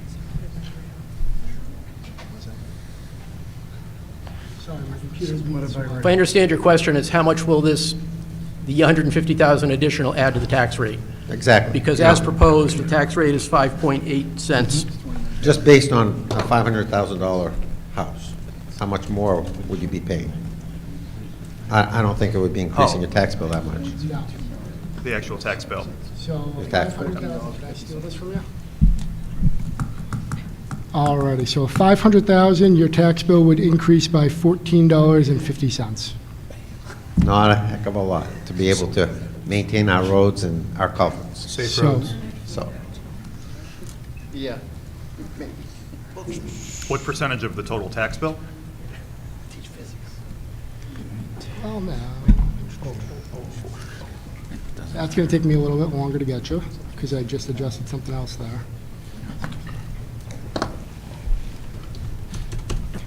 while Justin does that, I just think that, you know, if we were at 600,000 a few years ago, and now we're down to 300, and prices keep going up and up and up, I mean, we are just falling behind and behind. And I understand everybody wants to try to save a couple bucks and reduce it to 300, but in the long run, it's going to cost us more. I don't, Mr. Moderator, if I may. You may. I don't disagree with anything you're saying, Mr. Bouchard. I do just want to, for transparency's sake, make it clear that the reason the request is lower this year is because we did get that one-time payment of municipal road and bridge aid. And we felt that with that additional money and the inflationary conditions hitting households the way that they are, that we could afford to take a haircut on that this year. That was the reasoning. Yep, I just want to, I don't want to hide the ball from anybody on that. And I fully understand that, and I think it's great, but that little money that we got is actually going to help us to catch up a little bit more. That's all. So I haven't forgot your question. My computer just decided to freeze on me. Mr. Bouchard, if somebody else has a comment, I don't know if anybody does, but if somebody does, you may come up and make it now as regards the amendment. Mr. Moderator, Mr. Cassidy. if I may, I just want to caution us as we move forward here with this amendment, and I think it's a good idea, but we want to make sure that this article passes and actually put some money in this fund. And if we up it, we increase the risk of it not passing. So I don't want us to, I like the idea, and I do think we should save more money for, taking care of the roads, but I don't want to shoot ourselves in the foot at the same time. So I would encourage caution here, just to make sure that we don't end up with no vote and zero money added to the fund. How are we coming there, Mr. Campo? Coming good. Did it pass last year at 600?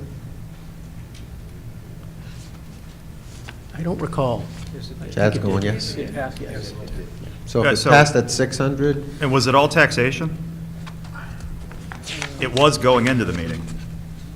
450? Still a reduction. So on a $500,000 house, that is a 0.65% increase. Thank you. I would hope that, voters here would support this amendment and increase it to try to help our public works and try to catch up with these roads. Thank you. Any further comments on the amendment to increase it $150,000 to a total of $450,000? Does the amendment have a second? Yes, it does. Yes. Yep, the amendment has a second. All those in favor of the amendment? Can I finish? Oh, I'm sorry, I thought you were finished, please. I just want to say, if it passed last year at 600,000, I think the public supports this because they use the roads all the time. It's something they can, see tangibly too. You look at potholes, you want them filled. So I don't think we should cheap it out. I shouldn't say cheap out, but that's not cheap. But I think it's worthwhile to spend the money in this case. If we do want to take care of some of the backup, a little more of the backup, it'll help. And maybe it'll be your street next, who knows? But I appreciate all that the Public Works Department does. You're the head of the engineering department, but I'm mentioning Mr. Wally also here, and I thank you for your service. And I really think it's a worthwhile cause, and I think we should support $450,000 this year, not just half the usual amount we set Understood. aside for the roads. Thank you. You're welcome. All those in favor of the amendment, please raise your voter card. Mr. Moderator. Yes. Just for additional discussion, I'm on the fence here, and so I'd love to hear from Justin or from some of the members of the town council with their opinion on the risk of it not passing versus the benefit of the additional 150, if they don't mind. Can you speak to the risk of whether or not the article will pass? Don't know. Well, I think... That might be above my pay grade, Mr. What Moderator. some of us, I'm concerned about is that it's all well and good on basing that value on $500,000, but we do have senior citizens and people in this town that have property that's less than that value and that are on fixed incomes. So I take that into consideration too throughout the whole budget. So for me to think about increasing, and I'd love to increase it, I understand it, but I also have other people in town who are registered voters that have lived here all their life that could be struggling. So any type of increase, I'm very sensitive to at this point. Mr. Siegman? Well, I think that the amendment is noble and everything like that. This is just one of 16 articles in this ballot. I mean, we've got maintenance trust things for firefighters and emergency equipment, for police officers' gear, for safety, I mean, there's a whole bunch of these maintenance trust funds for stuff. Are we going to do this on every one of them because they all need this stuff? I mean, it's good intentions, and I'm for that stuff, but, I mean, we spent months and months going over this budget. You know, like he said, we had an influx of some money, so we dropped it to 300. We've had countless hours going over it with the department heads. Would this work? Do you think this is okay? How do we get the balanced budget? You know, we keep it at a low increase. All these departments are going through this. I feel like we have to kind of trust everybody in the town that's going through this budget for months and months, for the past 6 months, to try to get it balanced and everything. And while it's great to increase this by 100,000, what if the fire department could use some defibrillators to save lives? What if the policeman could use some, I don't know, safety gear that would save lives? I mean, yes, the roads are important, but so is the fire department, so is the police department. And for the past 6 months, we've tried to balance, like, where do we add, where do we not add, what can the people afford? People are on fixed incomes, and you're trying to balance all this, yet we can come in here and we are, what, 0.001% of 19,000 voters, you know? When we just had maybe all the departments in town and everything go through it, then the council go through it, then the budget committee go through it, trying to balance this stuff. So you got like 300 or more people going through the budget trying to keep it balanced and equal for the community, and we got less than 60 people here going to decide to up it against all the balance and looking at this from like 300 or more people doing the budget, trying to keep it down for the community. So intentions are great, and I appreciate that, but I'd have to say we stay with what the recommended budget was before we get it too out of whack and start upping everybody's thing, and this budget goes from like 0.5% to like 5% over default before we know it, just because of good intentions. I would cautious on the side of doing that emotional side of it and stick with kind of the facts of what we've decided over the past 6 months. Thank you. Mr. Moderator. Mr. Chairman? To answer Mr. Cassidy's question, now that I've had a moment to think about it, what he was asking is what do I think the opinion, what does the council think the opinion, or what the voters may do? Over the last few months, Disney, Zoom, Dell, HubSpot, PayPal, IBM, Gemini, Yankee Candle, 3M, Spotify, Google, Microsoft, Amazon, Carta, CoinLease, DirecTV, Salesforce, Goldman Sachs, Compass, Stitch Fix, Meta, Twitter, Zillow, Peloton, Snapchat, SoundCloud, Netflix, Carvana have all announced layoffs. What's the voter going to think? Voter's going to ponder and then make a choice. Ms. Champion, do you have additional information? Oh, you said Ms. Champa, not Mr. Chairman. Correct. No, but I did come to this meeting as a member of the public. I have the right to make a motion. Of course. And we're taking these warrant articles one at a time. And I think the roadways are very important in this town. And every time I've supported them because I think it is important. And I think a lot of people do. So I'd like to ask for a vote and see how it goes in here. We're going to vote on the amendment once discussion is closed. That's exactly what we're going to do. Okay. We came out here. There's so few of us here. Yes, you're right about that. But we made the effort to do it because we believe we can have a voice. Is there any further discussion on the amendment to increase the amount of this article? Quick comment. I'm sorry? Just a quick comment. Mr. Rowe? I think in the opening remarks from our town manager clarified the issues that most people are experiencing and the families. I mean, he just said $500 per month increase. And so we're making assumptions, looking at prior year, what will the voters do? We can't do that this year. We can't make assumptions on what the voters did last year. So I think that we're, going to move forward cautiously here. Thank you. Further discussion? Thank you, Mr. Moderator. Jonathan Esposito. I don't want to respond directly to Mr. Siegman-Elke, my remarks to the group at large, but in response to some of the remarks that were made, the citizens do come here equipped with the facts that you folks present to us and equipped to engage in discussion and to make motions. So I do resent the implication that any motions made by a citizen from the town are done with an emotional leaning rather than with a fiscal leaning. Not very good public remarks, sir. Thank you.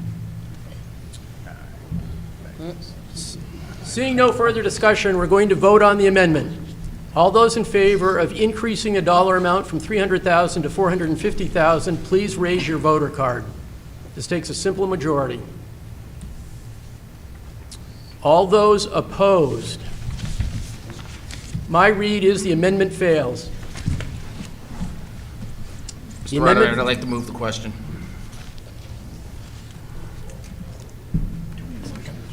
All those in favor of moving the question, raise your voter card. Question is moved. Motion to restrict reconsideration. Second. All those in favor of restricting reconsideration, raise your card. Thank you. Reconsideration is restricted. Article 5 will move to the ballot as presented. The amendment failed.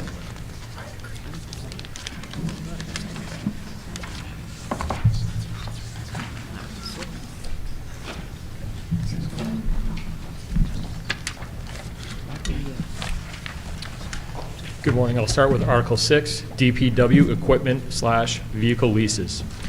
To see if the town will vote to authorize the town manager to enter into up to a 10-year lease agreement in the amount of $670,000 for the purpose of leasing 3 6-wheel trucks and proper equipment and 1 utility pickup truck, and to raise and appropriate the sum $85,000 for the first year's payment for that purpose. This lease agreement contains an escape clause.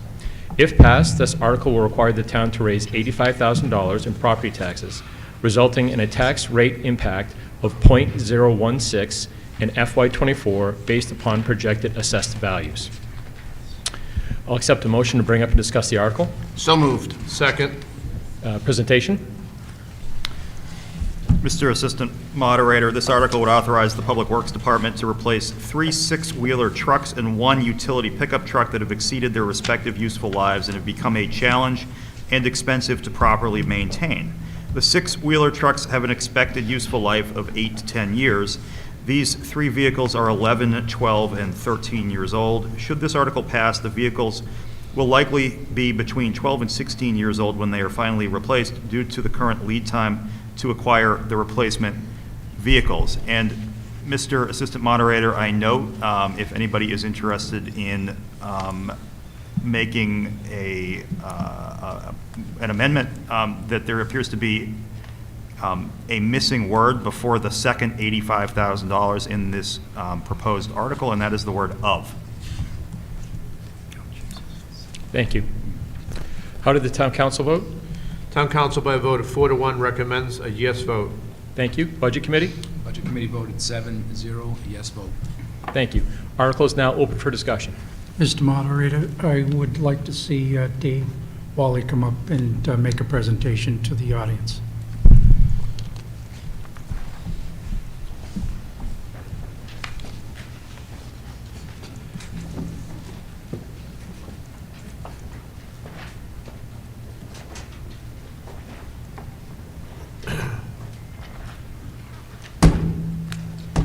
Thank you, Councilor Butler. So these 4 pieces of equipment are vital to our equipment operation, especially during winter months. As you know, Public Works Department is considered first responders, and we take that charge very seriously to make sure that boys in blue and women in red and blue as well can make it to their calls and meet their response time during all weather conditions. In the last 2 to 3 years, 2 of the 3 years, we have either deferred equipment or it is not passed at the meeting, and this has compounded the situation with replacement of our vehicles. In the queue as well, behind these 3 large trucks are 3 more. We had a program going where we were replacing 2 every year so that they would all cycle out on time with their life cycle. But with the deferment and the failure at the polls, we are now behind. So we're trying to get caught up on replacing these vehicles. All of them, as was stated, are beyond their useful life. If we have the allocation made, when we order the trucks in July, we probably won't receive them until the following fall. So it's about a 12 to 16, sometimes even 18 months lead time. Now, we are seeing a little bit of improvement with that, but it does take time for these vehicles to be built, and they come in from different manufacturers as well, and then have to go off to have the plow equipment package and whatnot put on. I can read off the mileage on every single one as well, but we have invested significantly in these trucks. Particularly, there's one I'll like to comment on was truck 9. Now, that truck, had it been replaced in 2019, we would have not incurred a $27,700 expense where the motor had to be replaced. You know, that's what happens when you start going over 10 years with some of these larger first responder type vehicles. And in regards to the utility truck, that is for our on-call assistant foreman as well. Right now, it currently has a mileage of 87,582, and forecasting it will probably be over 100,000 miles by the time a new vehicle would, you know, be in our cycled in for our usage. So I do encourage the folks at home listening and the members of the audience and elected officials to support this article. Thank you. Is there any other discussion? Thank you.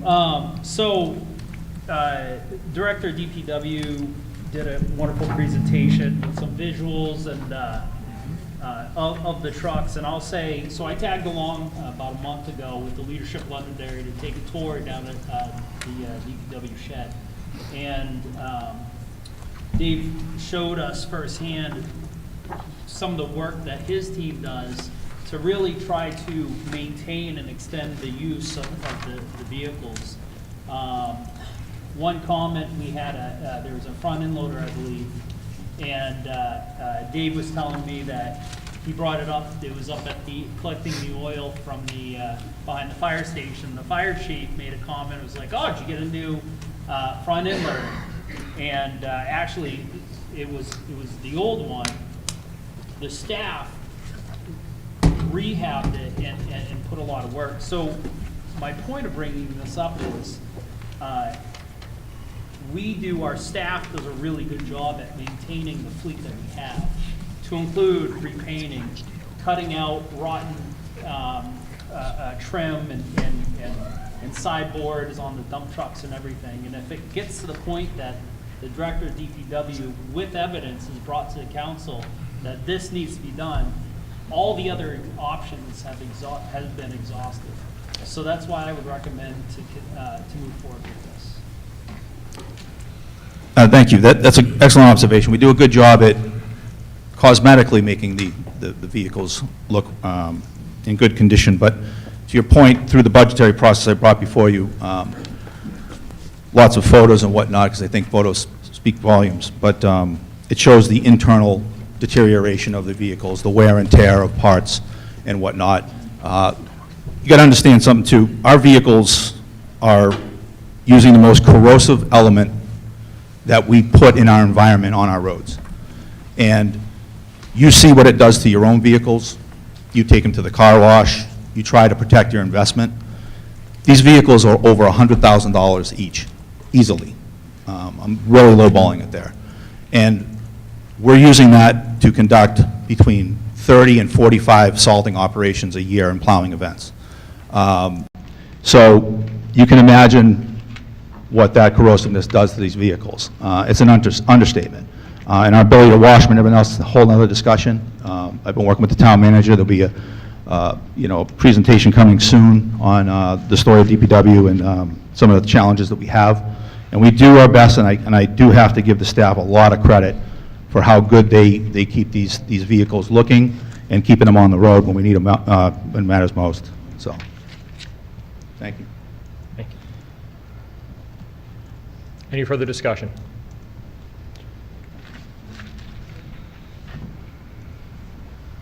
outside Beck Constitution Drive. No problem. I'm in favor of this, but I am interested in what Mr. Malaguti said about an amendment. Could you please explain why? Yes, when you look at the last phrase of the second to last sentence, it says, "and to raise and appropriate the sum $85,000." It would appear that there should be the word "of" there. Okay, would that be something that the town attorney would recommend, so DRA would not have a problem with this, or? Yes. Then I will make the amendment.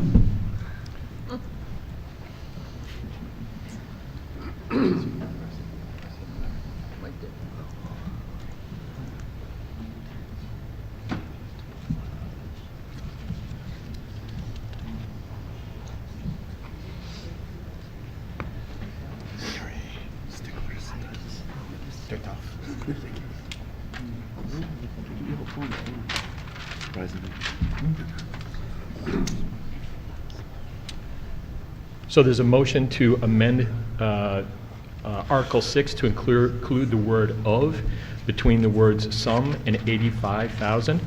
Is there a second? Second. It's been seconded. Any discussion? Seeing no discussion, we'll go to a vote. All in favor, please raise your card. All opposed? Amendment passes. With that clarification, the amended article, is there any additional discussion?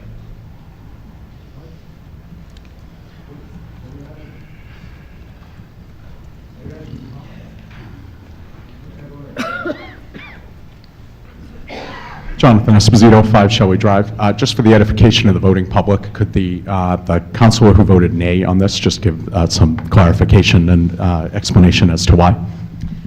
Sure. I voted no because I don't understand why we have to lease brand-new vehicles all the time, and I think that it comes to us at a significant cost if we get a vehicle that is maybe a year or two old, since we're going to beat on them anyway, let's be honest. And I think that that was my reasoning, and the fact that this year, of all years, is really a tight year. We have a lot of people who have, big expensive houses, but their taxes are really high, and their electric bill is really high, and their food bill is really high, and oil is really high. And this year, of all years, I have trouble spending any more than we need to. And so therefore, I just couldn't support it for this year. And I would have liked to have seen some detailed work as to why leasing brand new. Why do we need brand new? We don't, it's something that's gonna get beat up. And I don't understand, I think something a year or two old or 5 years older comes at a less cost, might need a little bit of maintenance, but at the end, you still save. So without having done that research, I feel my vote is a no. I enjoy my nice house in North Londonderry, but I had the same question regarding leasing. Thank you, Councilor Paul. Thank you.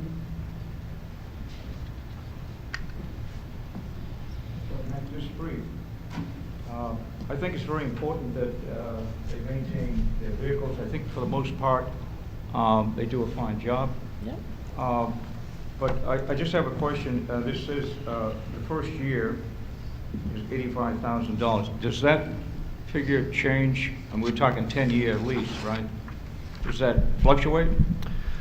So it is up to a 10-year lease, depending on what we can get for the best interest rates. The utility truck, we may be able to get a 7-year lease at a better rate.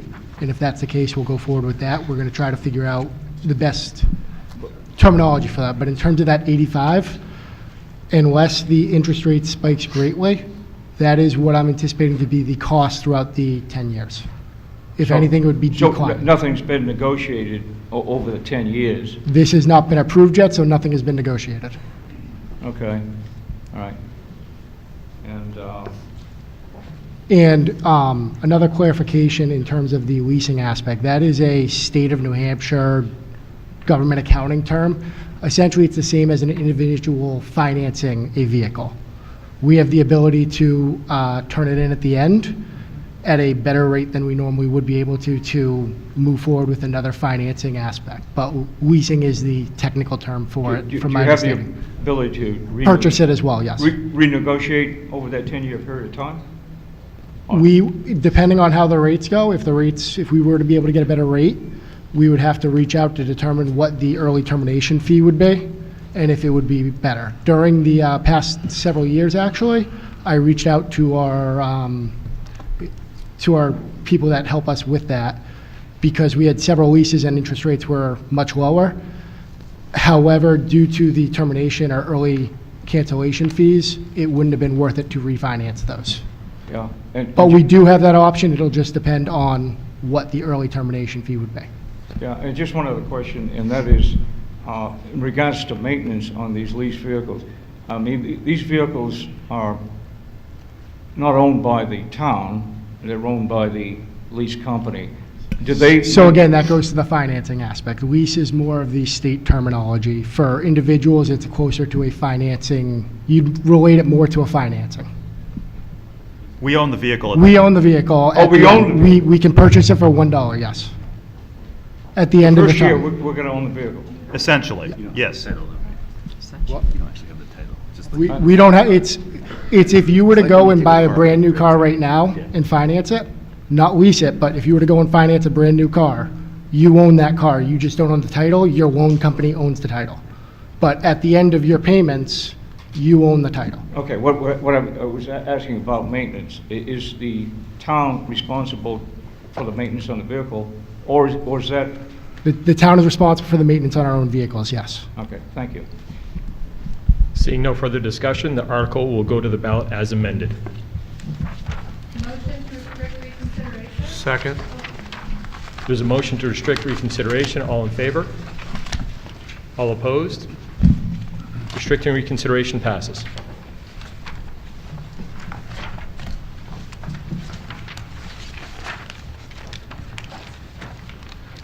Article number 7, Fire Department Equipment Capital Reserve Fund. To see if the town will vote to raise and appropriate $100,000 to be placed in the Fire Equipment Capital Reserve Fund, and further to authorize the use of $50,000 from the June 30 unassigned fund balance towards this appropriation. If passed, this article will require the town to raise $50,000 in property taxes, resulting in a tax rate impact of 0.01 in FY24 based upon projected assessed values. I will accept a motion to bring up and discuss the article. So moved. Second. Thank you. Presenter. Mr. Assistant Moderator, this article appropriates funds for the purchase or lease of equipment necessary to the operations of the fire department. It also assists in providing the matching funds required for potential grants that might be received. Thank you. How did the town council vote? Town council voted 5-0. Thank you. Budget committee? Budget committee voted 7-0, yes. Thank you. The article is now open for discussion.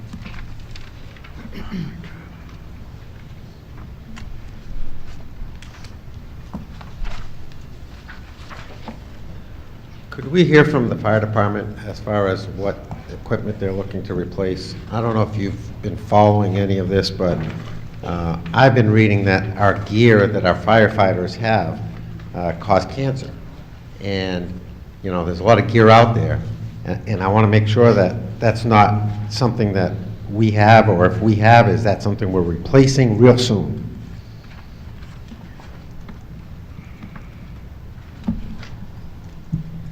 Good morning. So the capital account for fire equipment is designed to replace equipment such as stretchers that cost to the sum of $18,000 now, stair chairs to lift patients up and down stairs, and we're also utilizing it now for the purchase of protective equipment such as bunker gear. The department's operating budget has a safety line, and this safety line was designed originally to be able to purchase 10 sets of gear per year at the cost of $2,000 a set. Well, now the cost of a set of gear is almost $5,000, so that part of the operating budget does not support that. So we use this capital monies in this account to now purchase protective clothing for the firefighters that are, like I said, almost $5,000 a set. Each firefighter gets 2 sets of gear in case one gets soiled during a fire. They have another set to come back to when they get back to the station.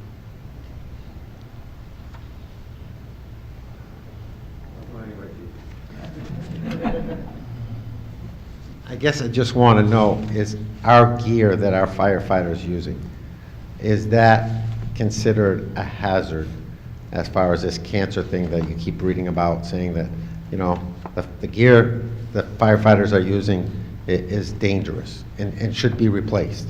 If that's the case, you know, the town needs to do something to protect our men and women.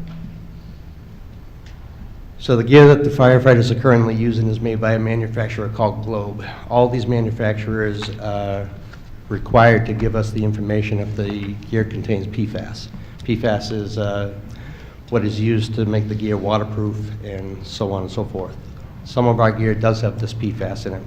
And when I came to the council the last time, probably a couple of months ago, when I told you that we were looking at another vendor by the name of Firedex, Firedex does not contain any of this PFAS. So we are now transitioning over to a new type of gear for a gear that we've been in for now 20-plus years. We're going to see how it holds up, and that is definitely one of our most concerns as well. Thank you. Any further discussion?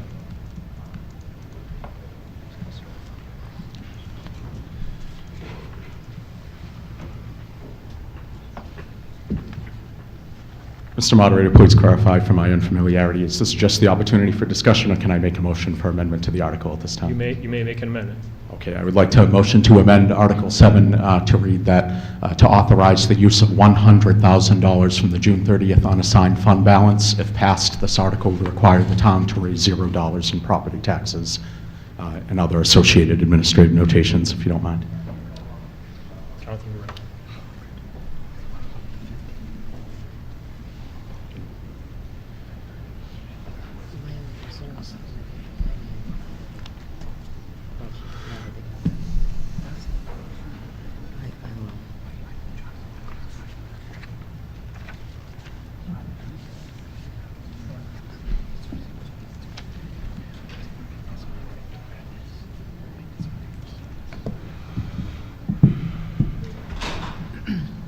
Mr. Moderator, in the interim, could I ask a question of the fire chief?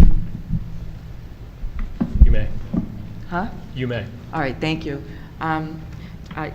You had mentioned that there was a line item for $2,000. We have a current line item in our operating budget called the safety line. And again, the safety line originally was designed to purchase 10 sets of gear per year, but what we're finding is that safety line no longer supports that because we have to now go through certifications for pumps every year. We have to go through certifications for aerial testing every year, for hose testing every year, for ground ladders every year, for SCBAs every year. So Well, my point was, I keep hearing how we want to keep it transparent and have everything in one spot. Yep. Is it possible to merge the two, or, like, do you know what I'm saying? Instead of having it in two places, have it all in one spot. I mean, Well, the safety line is, again, it's not utilized just specifically for the firefighters' turnout gear. That capital account is used for, like Justin said, it's used for matching grant funds for when we obtain grants through the federal government. It's Okay. used for other equipment that may not necessarily be in the safety line, but it will be equipment for the ambulances or firefighting equipment that the okay. operating budget I will just was support. trying to make it neat. That's all I Yep. was trying to do. I was just trying to consolidate it and have it all in one spot, because it does get confusing. And you have, some of it's over here and some of it's over here. It's just, And years ago, we did exactly that. We got rid of our capital line for fire apparatus. okay. Well, thank you. You're welcome.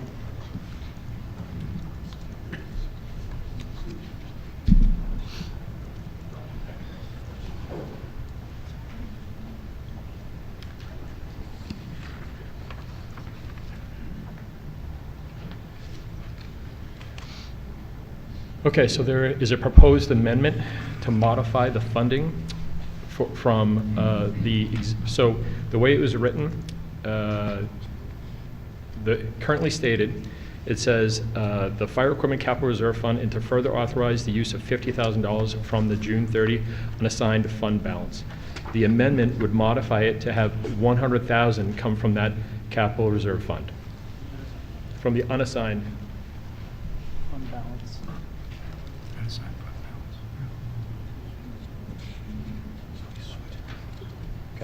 From the unassigned fund balance. Is there a second? Discussion? Just for clarification? Yep. Is the amendment attempting to remove the $100,000 that's going to be raised by taxes and make the part from the unassigned fund balance 100 so that the total, I don't know, article would be 100 total, all from unassigned fund? Or is he attempting to increase the 50 from unassigned fund to 100 and keep the 100 that's coming from taxes? The first piece. And so it's literally where the source of the funding is coming from. But the total allocation remains $150,000 in the amendment? So this is one of, if I may, Mr. Assistant Moderator, I think it's important to be clear that this is one of those unfortunate aspects of the municipal budget law where you have to raise and appropriate from every source that you're taking from. And so it makes it look like we're talking about $150,000 here. We're actually talking, as presented, $100,000 with half coming from the June 30th unassigned fund balance. As I understand the proposal, it is to take the whole thing from unassigned fund balance. So you're going to see two $100,000 $100,000 appropriations, but the total appropriation, the total money that we're asking for is $100,000. My mistake. Is there a second? Thank you. So we have an amendment that's been motioned and seconded. Any discussion on the amendment? Yeah, discussion. Finance Director, how does this put ourselves in the position of the UBF fund? So we currently, in our undesignated fund balance, have approximately $5 million. Per our current policy, we are within the limit. Per the Department of Revenue's recommendations, that $5 million is not enough. And same with per the Governmental Financial Officers Association recommendation. Mr. Moderator? Please. Could you further explain the rating that they provide to us and how this drop possibly by not following their recommendations would probably cost us more than the $50,000? So can you re-ask that? Sorry. Yep, so you talked to us before about the rating when you drop below recommendation bond rating, when you drop below a specific amount that's recommended, and you actually had some analysis as to what happens to that when you don't get the percentage rates that you would have gotten if you didn't drop below that rate. Okay. So when we're going for a bond or looking to obtain a bond rating, they look at your fund balance usage as well as what you currently have in your fund balance, what the historical aspect of it has been. If we're not at the recommended level, they would technically be able to lower our bond rating based on that if we're not able to show that it's been used for the appropriate, not for the reasonings that they believe are best suited based on the bond we are looking to obtain. Thank you. Question. Finance Director, based on the budget that is presented to us, are there any other funds that we are looking to pull out of the undesignated fund balance? So, in addition to this one, there is the Pillsbury Cemetery, where we're pulling another $25,000.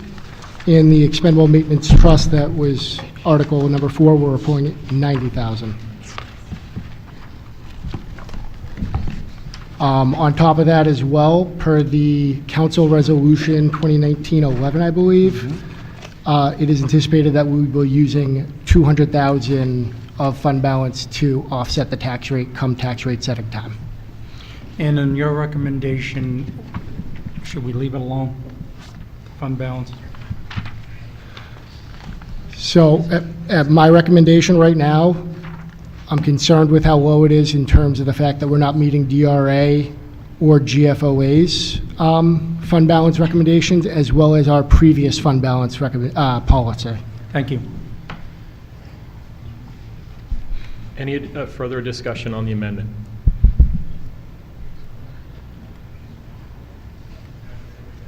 So with the importance of this amendment and that it passes, is it possible to take the $25,000 from the next amendment that comes out of the capital fund? Because this was just $50,000. That would be $25,000 in Article 8. And that would, how would that affect the capital fund? From a procedural standpoint, we need to take each one individually, and so we have to start with this one.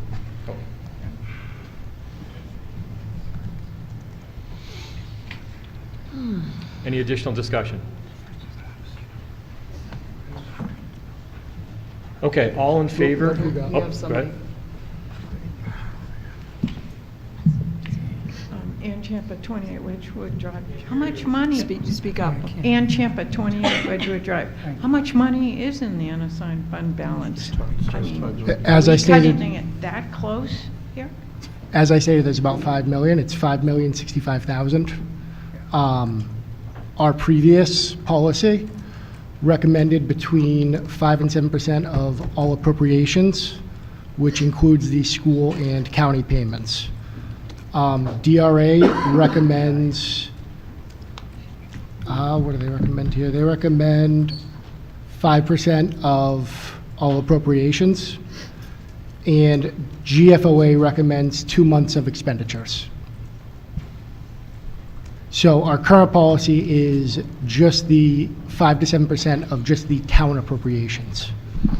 And what's important to keep in mind there is, though we're covering our expenses, come the first of the month, we have to send the school district theirs.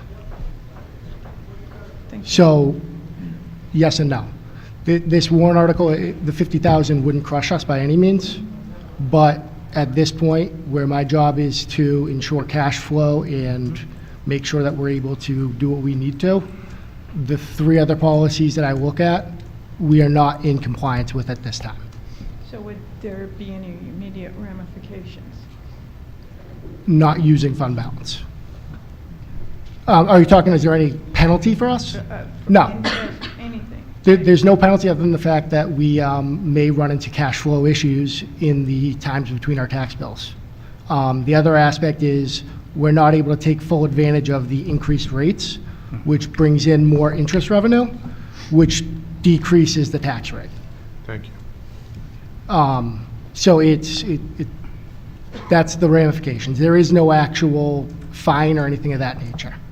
Okay, thank you, I understand now. Okay. We'll now vote. All in favor of the amendments, please signify by raising your card. All opposed? The amendment fails. We are now back to discussion on the original warrant article. Is there any additional discussion?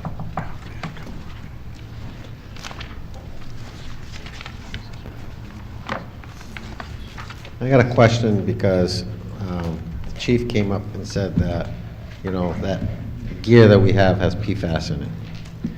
I guess the question would be to the town attorney, now that taxpayers know this, what kind of liability do we have to our employees if they become, you know,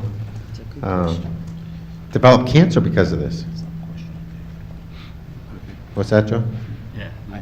The problem with that is that that's, you know, I mean, he can answer it as well, but under the article, that's not really a question under the article. That's something that we would have to, you know, take a separate path on. Okay, you might want to take a separate path on it, but is it something that we should be looking as taxpayers to increase this number and get our... Sir? Go ahead. This is not related to the topic at hand. Sir, I think you've made your point. I think we all understand exactly. Well, I disagree that, you know, it is a point because it's for equipment for the fire department. Their gear is their equipment, all right? And we're talking about allocating money for their gear, for their equipment. So it is tied to it. Understood. So, go ahead. Dan, I assure you, I understand your position. I assure you that we will look into it. Okay, that's all I want. Because I don't know how it's exposed to them. Is it when the gear gets cut? I mean, there are a lot of questions that have to be answered and looked into before a decision's made. So I assure you that we will look into it. I'm just making sure that we, you know, look into the health and safety of our employees. Understood. Always. Thank you. Thank you. Mr. Moderator? Yes, May go I ahead. speak, please? Go ahead. Thank you. I sit on a PFOA committee, and I sit at the Water Commission up in Concord. And recently, in a medical platform, we had a chemist come in and talk to us about PFAS and entry points of the body. It does, skin on skin is not as much of a concern as ingestion. Ingestion is the biggest port of entry for most PFOAs, and I think Mr. Dunn could address this with me so that people know that I'm not making this up or anything. And yes, there is a concern, but the bigger concern is port of entry, not skin on skin. It's definitely ingestion. You're correct.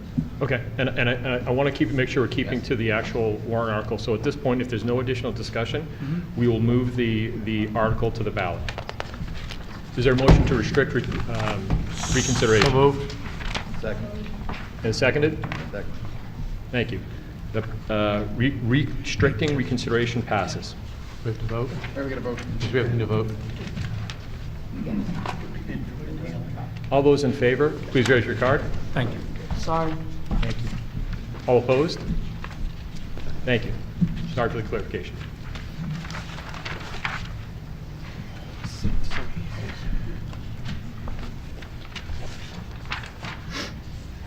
Article number 8, Pillsbury Cemetery Expansion Capital Reserve Fund. To see if the town will vote to raise and appropriate $75,000 to be placed in the Pillsbury Cemetery Expansion Capital Reserve Fund, and further to authorize the use of $25,000 from the June 30 unassigned fund balance towards this appropriation. If passed, this article will require the town to raise $50,000 in property taxes, resulting in a tax impact rate of 0.01 in FY24 based upon projected assessed values. I'll accept a motion to bring up and discuss the article. Motion approved. Seconded. Thank you. Presentation. Mr. Assistant Moderator, this article allows the town to plan for the expansion of Pillsbury Cemetery without overburdening the tax rate in any one year. It also allows the town to avoid issuing long-term debt for such an expansion. Thank you. How did the town council vote? Town council votes 4-1, yes. Thank you. Budget committee? Budget committee voted 7-0, yes. Thank you. The article is now open for discussion.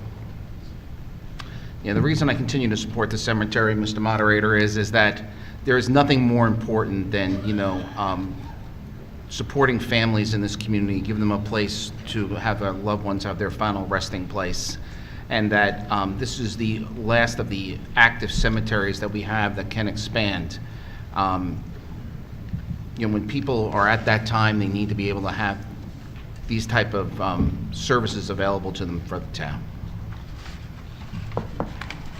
Thank you. Any additional discussion? Mr. Moderator, it's probably a good point too also, if that's okay. Yes. It's also a good point to make that we have we have actually a requirement by the state as well to provide space to bury loved ones.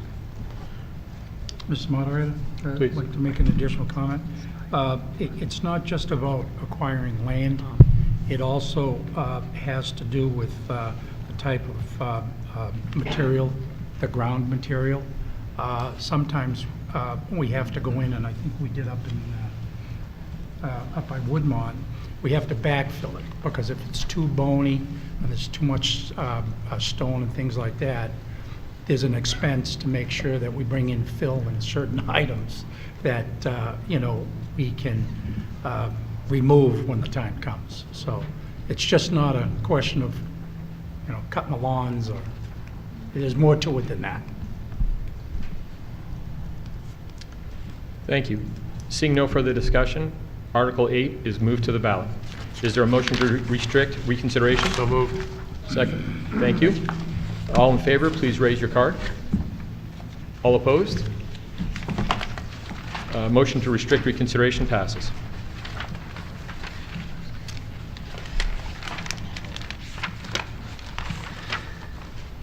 Article number 9, Information Technology Capital Reserve Fund.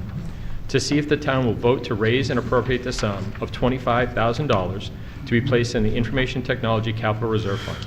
If passed, this article will require the town to raise $25,000 in property taxes, resulting in a tax rate impact of 0.005 in FY24 based upon projected assessed values.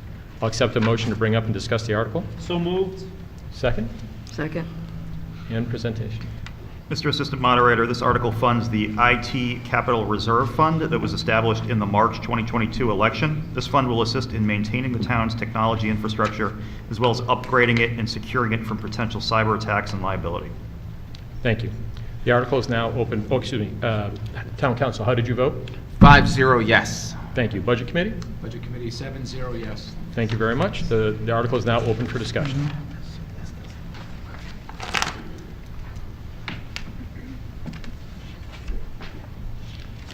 Seeing no discussion on the article, Article 9 is moved to the ballot. Is there a motion to restrict reconsideration? So moved. Is there a second? Second.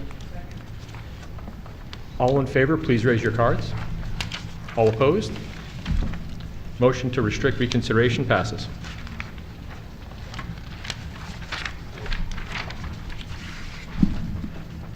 Article number 10, Recreation Department Capital Reserve Fund. To see if the town will vote to raise and appropriate $10,000 to be placed in the Recreation Department Capital Reserve Fund. If passed, this article will require the town to raise $10,000 in property taxes, resulting in a tax rate impact of .002 in FY24 based on projected assessed values. Town Council, how did you vote? Town Council voted 5-0 yes. Thank you. Budget Committee? Budget Committee voted 7-0, yes. Thank you. I'll accept a motion to bring up and discuss the article. So moved, Mr. Moderator. Is there a second? Second. And presentation. This article funds the Recreation Department Capital Reserve Fund. These funds are used to purchase new equipment and vehicles, as well as for maintenance of the department's current vehicles and equipment. Thank you. The article is now open for discussion.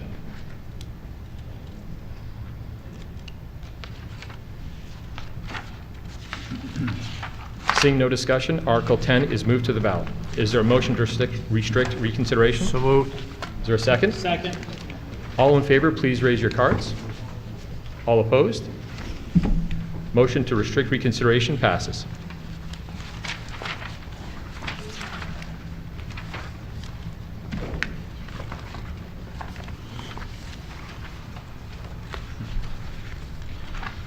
Article 11, ratify a new collective bargaining agreement between the Londonderry Police Employees Association and the Town of Londonderry. To see if the town will vote to approve the cost items included in the collective bargaining agreement reached between the Town of Londonderry and the Londonderry Police Employees Association, which calls for the following additional appropriations for salaries and benefits over what was required under the current expiring agreement with the employees of the union. Fiscal year 2024, the estimated increase $337,506, with an estimated tax increase from the budget of 6.5 cents. Fiscal year 2025, estimated increase from the previous fiscal year, $478,440, with an estimated tax increase from the previous fiscal year of 9.2 cents.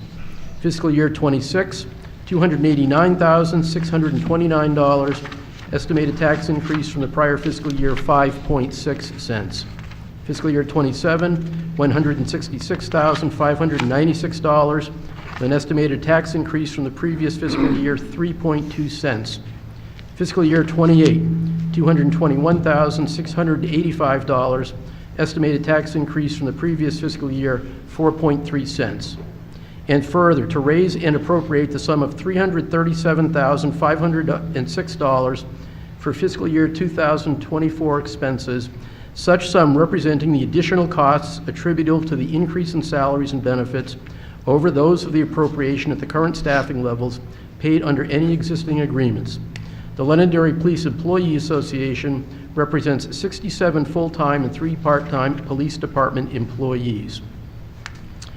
I will accept a motion to open this article for discussion. So moved. Second. Town Council, how did you vote? Town Council voted 5-0.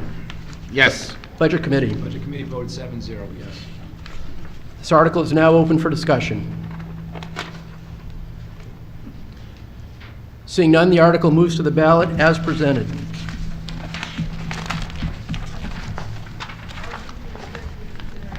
Oh, yes, motion to restrict reconsideration will be entertained. Second. All those in favor, raise your card, please. Thank you. Reconsideration is restricted. Article number 12, authorization for special meeting on cost items. Shall the town, if Article 11 is defeated, authorize the town council to call one special meeting at its option to address Article 11 cost items only. If passed, this article will require the town to raise $0 in property taxes, resulting in a tax rate impact of $0 in fiscal year '24 based upon projected assessed values. I'll entertain a motion to open this article for discussion. So moved, Mr. Moderator. Second. Thank you. Town council vote. Town council vote is 5-0 yes. Budget committee. Budget Committee voted 7-0 yes.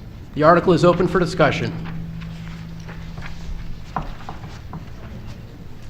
Seeing none, this article is moved to the ballot as presented. I will accept a motion to restrict reconsideration. So, second. All those in favor? Thank you. Reconsideration is restricted.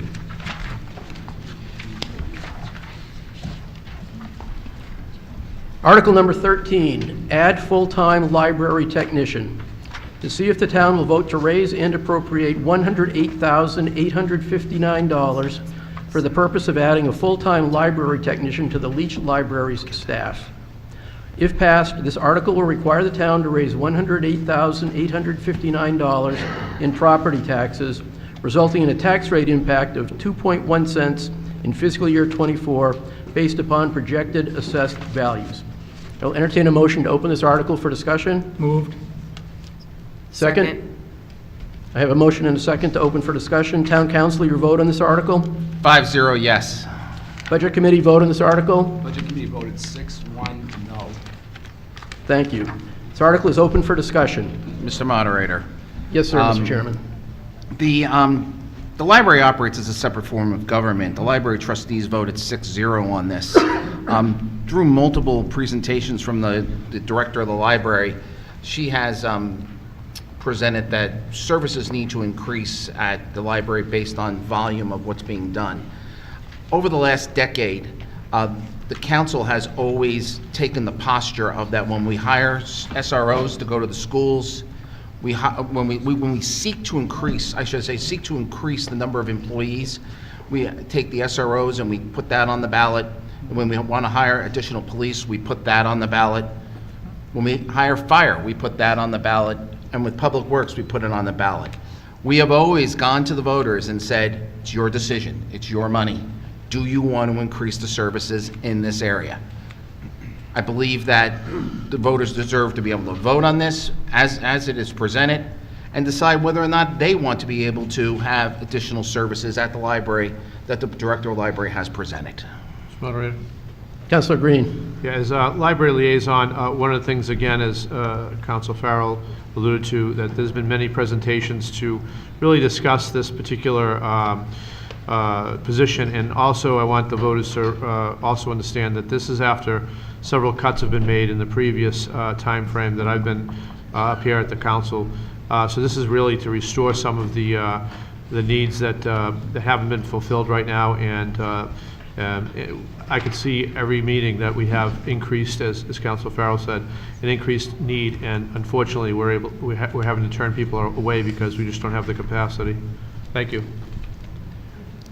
Any further discussion on this article? Mr. Bouchard, you're up first, but go ahead, Mr. Breslin. Ray Breslin, 3 Gary Drive. I think the library is extremely important. I think the children benefit from it, the adults benefit from it, and they're doing a fine job. However, it is a town building, if I'm understanding correctly. Correct. And consequently, we in the town are responsible for the maintenance of the building. And we got an issue with the roof on the building. And if it's going to be fixed correctly, and it hasn't so far, it's going to cost the town a considerable amount of money. Now, getting back to this article here about adding another librarian, that's a nice thing, but I think we have more concern of what the priorities are, and that would be of the building. Now, maybe I'm getting off topic here, but we're talking 108,000 and change. A lot of that is, well, I don't know what it is. But I think we have to kind of consider, because we're asking the taxpayers to pay for this, and personally, I don't see it as a priority. I think they do a fine job there right now. I use the library, not a lot, but I do go in there quite a bit, and it's really a nice benefit we have in the town, but I don't see it as this particular thing as a need. But that's something that voters are going to have to decide on. Thank you. Thank you. Mr. Moderator, may I make a comment? Councilor Green? Yes, I just wanted to clarify, because I had some questions on this before.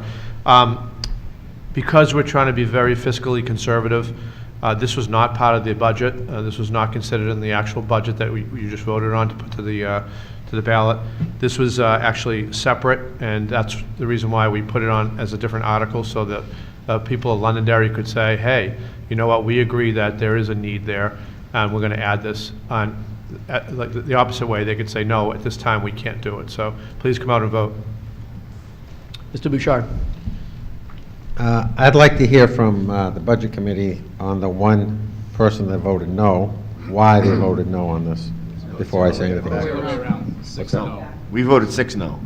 Oh, it was all? One yes. You're all in favor? There's only one yes. One yes. Oh, one was yes? Yes. So you all voted against it? Correct. Could you tell me why you voted against it? Mr. Bro?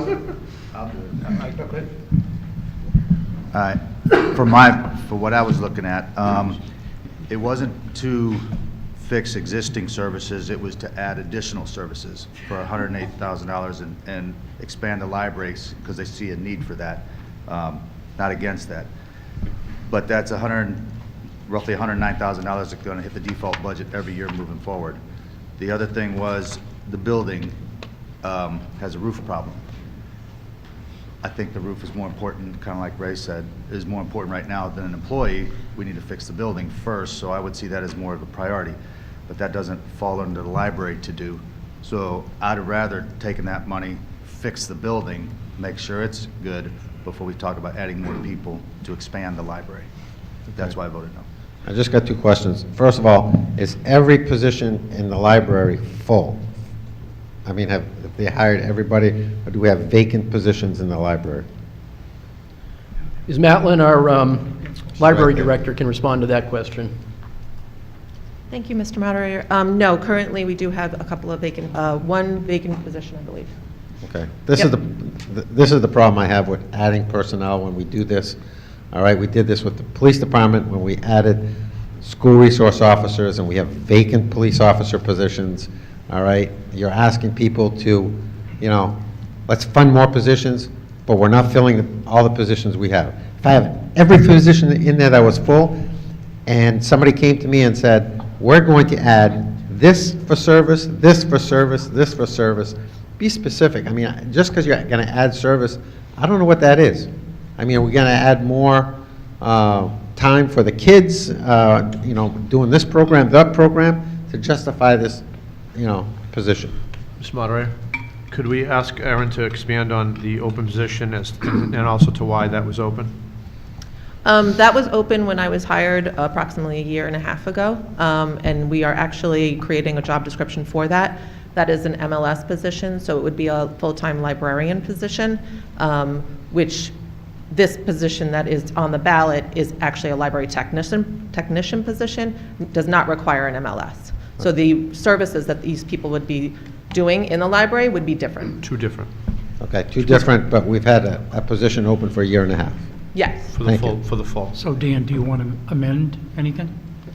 No, I just want people to know that we have open positions, and yet we're looking to add positions. Okay. Ms. Champa, come forward, please.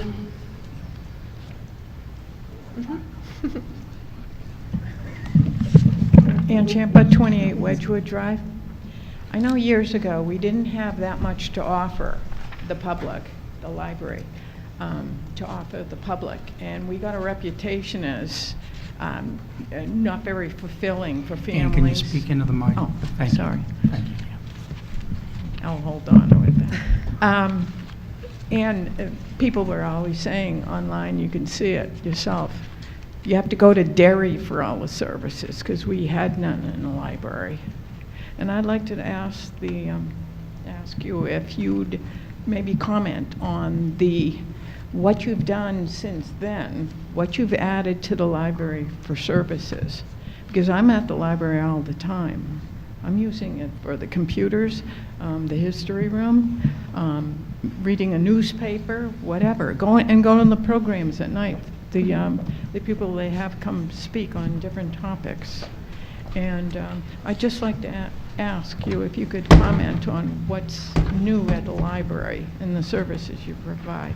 Thank you. Thank you. We have added so I came in kind of like as the library was still opening up from COVID. So we did bring back those original hours. We've also brought back some more programming. We've actually continued or really tried to do more outreach.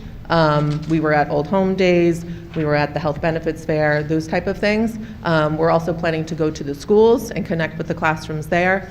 All of that takes staff time, all of that takes time away from the building, but also in the building prepping for all of those programs. And we will continue to increase those programs as time and staff allows. We're also looking into grants to provide more programs and more services. We received a grant this past year to add handicap doors to our library to make accessibility more feasible, and little things like that that kind of help our patrons we've added. Ann Champa again. I understand now on Friday nights you have movies for families and other things. Could you expand on that? And I noticed the book totes. Do you have programs for take-home for different items also? Yeah, we have take-home crafts. We have movie nights on Friday nights. We'll be having, obviously, our normal summer reading program this summer for all ages. We'll be doing, we're going to be working with Derry Public Library and collaborating with them on a Comic-Con, as well as another program that we're doing with them. So again, that outreach is speaking to that, but we're trying to connect with other libraries and really bring in people to let them know what the libraries offer. And I notice after school, especially high school kids and maybe middle school kids come to the library for different events also you have for them. Yeah, we have a bunch of teen programs as well that we're offering either on a regular day-to-day basis or every week to week. So people are always welcome to participate in those as well. Thank you. Mr. Moderator, just to get back to the article, just as we talk, it was really good. Ms. Champa talked about all the great programs that are there. But the reason why we have this article is because there's a maximum amount of people that we can provide those services for. And really, we think we see that there's an outcry of people that want to do more and participate more. So this is why we pushed it to those people and said, hey, if you really want this, and you really want to have that expansion, and you really want to pay for that, then please vote for that. So I just wanted to kind of bring it back to the article as to why. Thank you. Thank you. Well, I relate the extra body or the one you're requesting will help facilitate that other programs. Yes, it will. Thank you. Thank you. Laura Alazam, 22 Summer Drive. I just had a question about the open position or positions. Are you somehow restricted? If you've had an open position every year and a half for one particular job title that requires a degree, but you need one that doesn't have a degree, are you somehow restricted that you can't change the open position to this position? Or do you have to, is there some rule that has positions that have to exist and so therefore you have to add a new one? So the MLS position that's open, they have a different, I guess, well, there's a different education there. And they would be on the reference desk or facilitating with like reference duties, where this library technician would be helping with programs at the service desk, so circulation and children's desk, and also assisting within those programs, but the MLS position would be the one creating the programs, if that makes sense. Do we have no one at the reference desk or just not enough people at the reference desk? We just don't have enough people at the reference desk. Thank you. Just for clarification, would you please define MLS for those of us Oh, who aren't I'm sorry, aware? Masters of Library Science. Thank you. Mr. Moderator, one more point of I clarification on apologize. this. Probably sick of hearing me, but I just wanted to try to, also to the question that was just asked, there's a different level of pay structure Mhm. as well. So that's kind of coming into play here to distinguish the difference. So I just want to clarify that. Thank you. Mr. Moderator, if I may, just for what it's worth, the library finished last year with a surplus of $198,338. So it's certainly not the case that the money from that open position is being used to fund other things. Rather, I believe that the combination of that open position and careful budgetary management by the library director is resulting in a benefit to the town right now for general governmental purposes. Thank you. Sean Faber, how would this library technician position help prevent people from being turned away for services? Ms. Mallon? Well, nobody will be turned away for any services, but they would help us be able to create and provide more services to our patrons. We've had patrons ask us for more programs regarding to arts and crafts or culture of that nature, author visits, anything of that, book discussion groups. All of that does require staff time. And I've mentioned before in a couple of my presentations that, you know, from a program standpoint, from beginning to end, it's approximately 11 hours of staff time to put that program together, in additional to their daily duties that they're doing. And so all of that takes time. So this technician would assist with that, so that allowing other services to continue.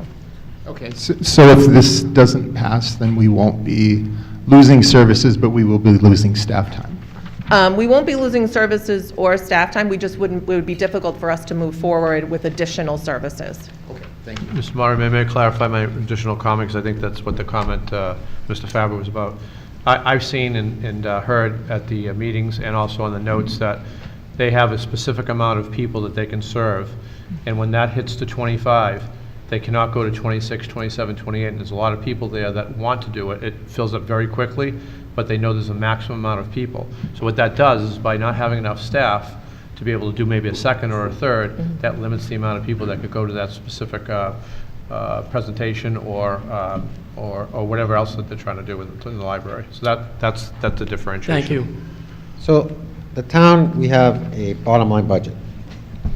Is the library the same way, bottom line budget? Or are they, like we used to be, line item, they can't move money here and there? Being a separate form of government, and I'm not privy to how the library trustees actually work directly with the library director. I'll defer to her if she knows the answer, Yep. but they operate completely separate from the town. I know. But- Yes, our budget is bottom line. Okay, so if you got a bottom line budget, so if you have a position that's been open for a year and a half, you could just take that money and use it for a library technician, if you wanted to. We could, but we tried to really focus on keeping that money allocated for what the need is. Okay, I just wanted clarification, bottom line budget, you Yes. can move it? Yep. Okay, thank you. Thank you. Mr. Moderator, I just want to point out that the vote from the Budget Committee and the vote from the Town Council is really split. It really is. I respect everyone on the Budget Committee. And I think this is why it is so important that we bring these issues and these topics up to the taxpayers to let them decide. Because obviously, there's a pretty big split. And this is a perfect example of why we like to bring these type of things up to the voters to make the decision. Thank you. Thank you, Councilor Butler. Well said. Further discussion? Jonathan Esposito, 5 Shelby Drive. Ms. Matlin, this is probably my least favorite article to speak up here today because I appreciate the correspondence that we've had on this issue, and I appreciate the hard work that you put in. I would like to speak to the fact that I enjoy many of the Leach Library services, that my children enjoy the craft hours, that I'm a patron of the library in many regards. The library does offer many wonderful programs, and I would like to see those number of programs grow. I would like to offer some kind of correction and commentary to offset what Councilman Green said, and that, yes, there is a cap to those programs, but it's very rare that the individual program offering has hit its cap and no more registrants can be added. It's that I do believe the library director could speak to the full scope of services that they wish to offer, meaning more instances of programs rather than simply overflow programs. The director and the associate director would be able to plan for that if they did not have to spend so much time staffing the desk.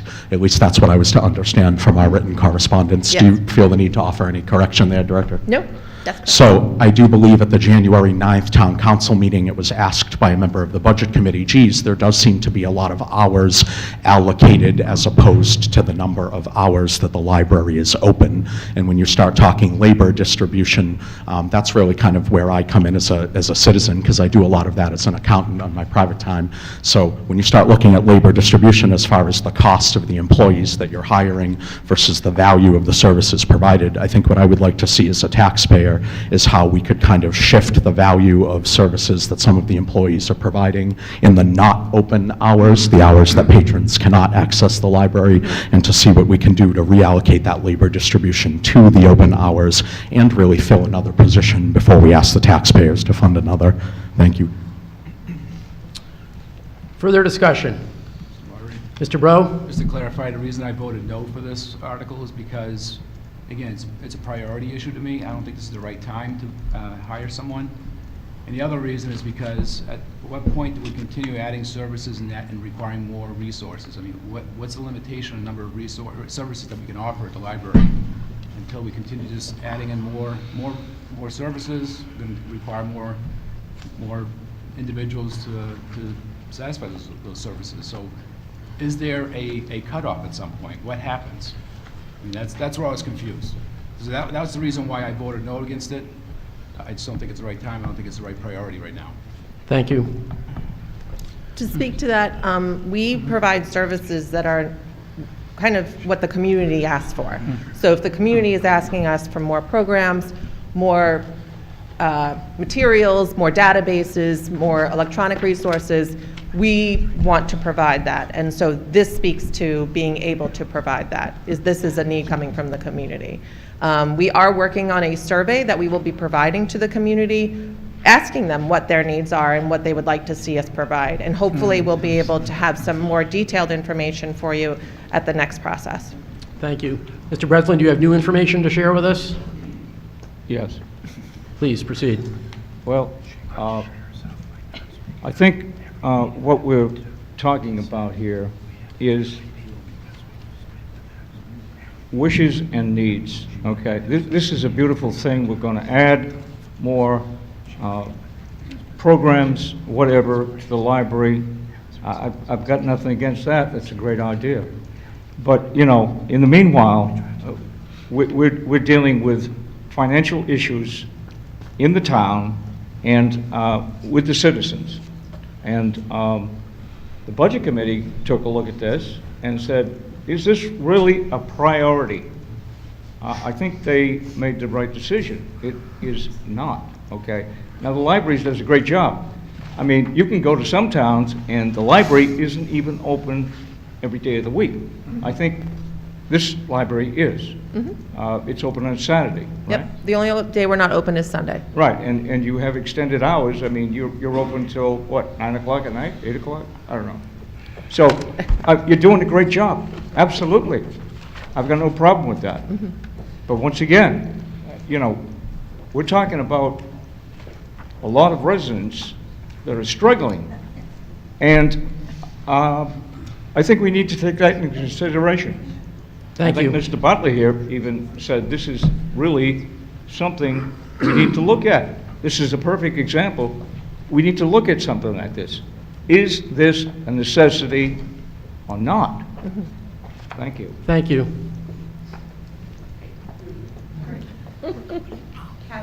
Kathy Wagner, 12 McGregor Court. Could you talk in the number microphone, 403. please? Okay. Kathy Wagner, 12 McGregor Court, number 403, or 15 Parmenter, or even Pillsbury Cemetery, for property ownership. I'd like to move the question. We have a motion to move the question. Second. Requires a two-thirds vote. All those in favor of moving the question? All those opposed? Question is moved. This question will be moved to the ballot as presented. Do I have a motion to? Second. I have several, and I have a second. All those in favor of restricting reconsideration? Reconsideration is restricted. The article moves to the ballot as written. Article number 14, Cable Equipment Capital Reserve Fund. To see if the town will vote to raise and appropriate $32,500 to be placed in the Cable Equipment Capital Reserve Fund, with funding to come from the annual distribution of public educational and government access programming from the current franchise agreement. If passed, this article will require the town to raise $0 in property taxes, resulting in a tax rate impact of $0 in fiscal year '24, based upon projected assessed values. Town Council, your vote. Town council votes 5-0 yes. Budget Committee? Budget Committee voted 7-0 yes. Thank you. I'll accept a motion to open this for discussion. So moved. Second? Second. The article is open for discussion. Presentation, if any. Mr. Moderator, this article appropriates the funding the town receives as part of the franchise agreement with Comcast on an annual basis to the Cable Equipment Capital Reserve Fund to be used for purchasing equipment and replacement. Thank you. Any discussion? Seeing none, this article moves to the warrant as written. I will accept a motion to restrict reconsideration. So moved. Second. Thank you. Second. All those in favor? The article is restricted from reconsideration. Warrant Article 15, to determine support on water system upgrades, to see if the town supports the acquisition, construction, and/or creation of a town-wide drinking water system to be paid for through a combination of potentially available federal and state grants, bonds, and local taxation. This is a non-binding warrant article presented solely to assess the town's support for the creation of a town-wide drinking water system and does not authorize an appropriation to begin the process to secure such a system. If passed, this article will require the town to raise $0 in property taxes, resulting in a tax rate impact of $0 in fiscal year '24 based upon projected assessed values. Town Council, your vote on this? 5-0 yes. Budget Committee? Budget Committee 7-0 yes. Thank you. I'll accept a motion to open this article for discussion. So moved, Mr. Moderator. Second? Second. Thank you. The article is open for discussion. Presentation, please. Mr. Moderator, this article is non-binding with the intention of determining the town's support for the creation of a town-wide drinking water system. Thank you. Any discussion on the article?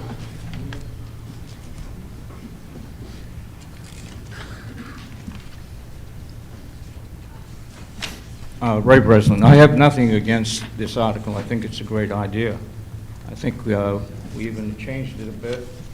But I'd just like to make a point that this is about educating the public, informing the public of the needs of the town looking forward. We have a lot of expenses that we're going to have to invest in putting infrastructure, drinking water, and sewer, for that matter, to the town. Hopefully, we can get considerable grant money from the state and the federal government for this. We also got a 30-inch line that needs to come down to hook into Rockingham Road. That money is available, and it doesn't need to be put on the burden of the taxpayer.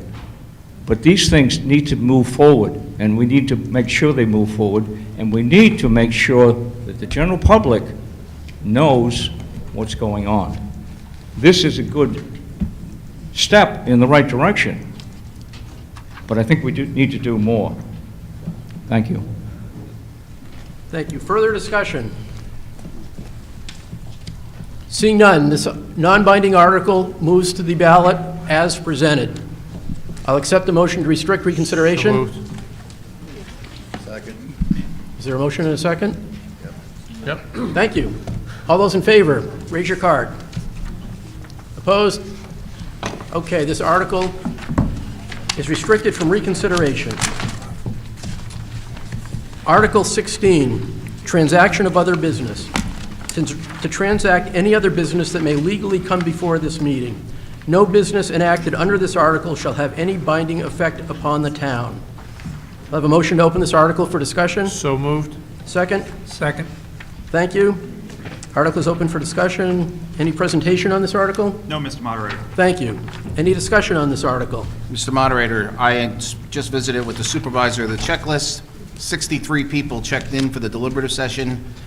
Noted that there are 30 of us that have to be here.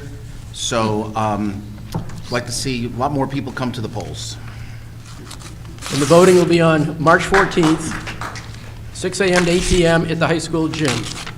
So seeing no further discussion, this article will move to the ballot. Entertain a motion to restrict reconsideration. So moved. Second? Second. Thank you. All those in favor? Thank you. Our deliberations here are concluded. We'll next gather at the official ballot session on March 14th. Please be sure to vote. And a reminder to the Budget Committee and Town Council, we had 2 warrant articles amended, and they will need revotes from both of you. Thank you very much, folks. We're concluded.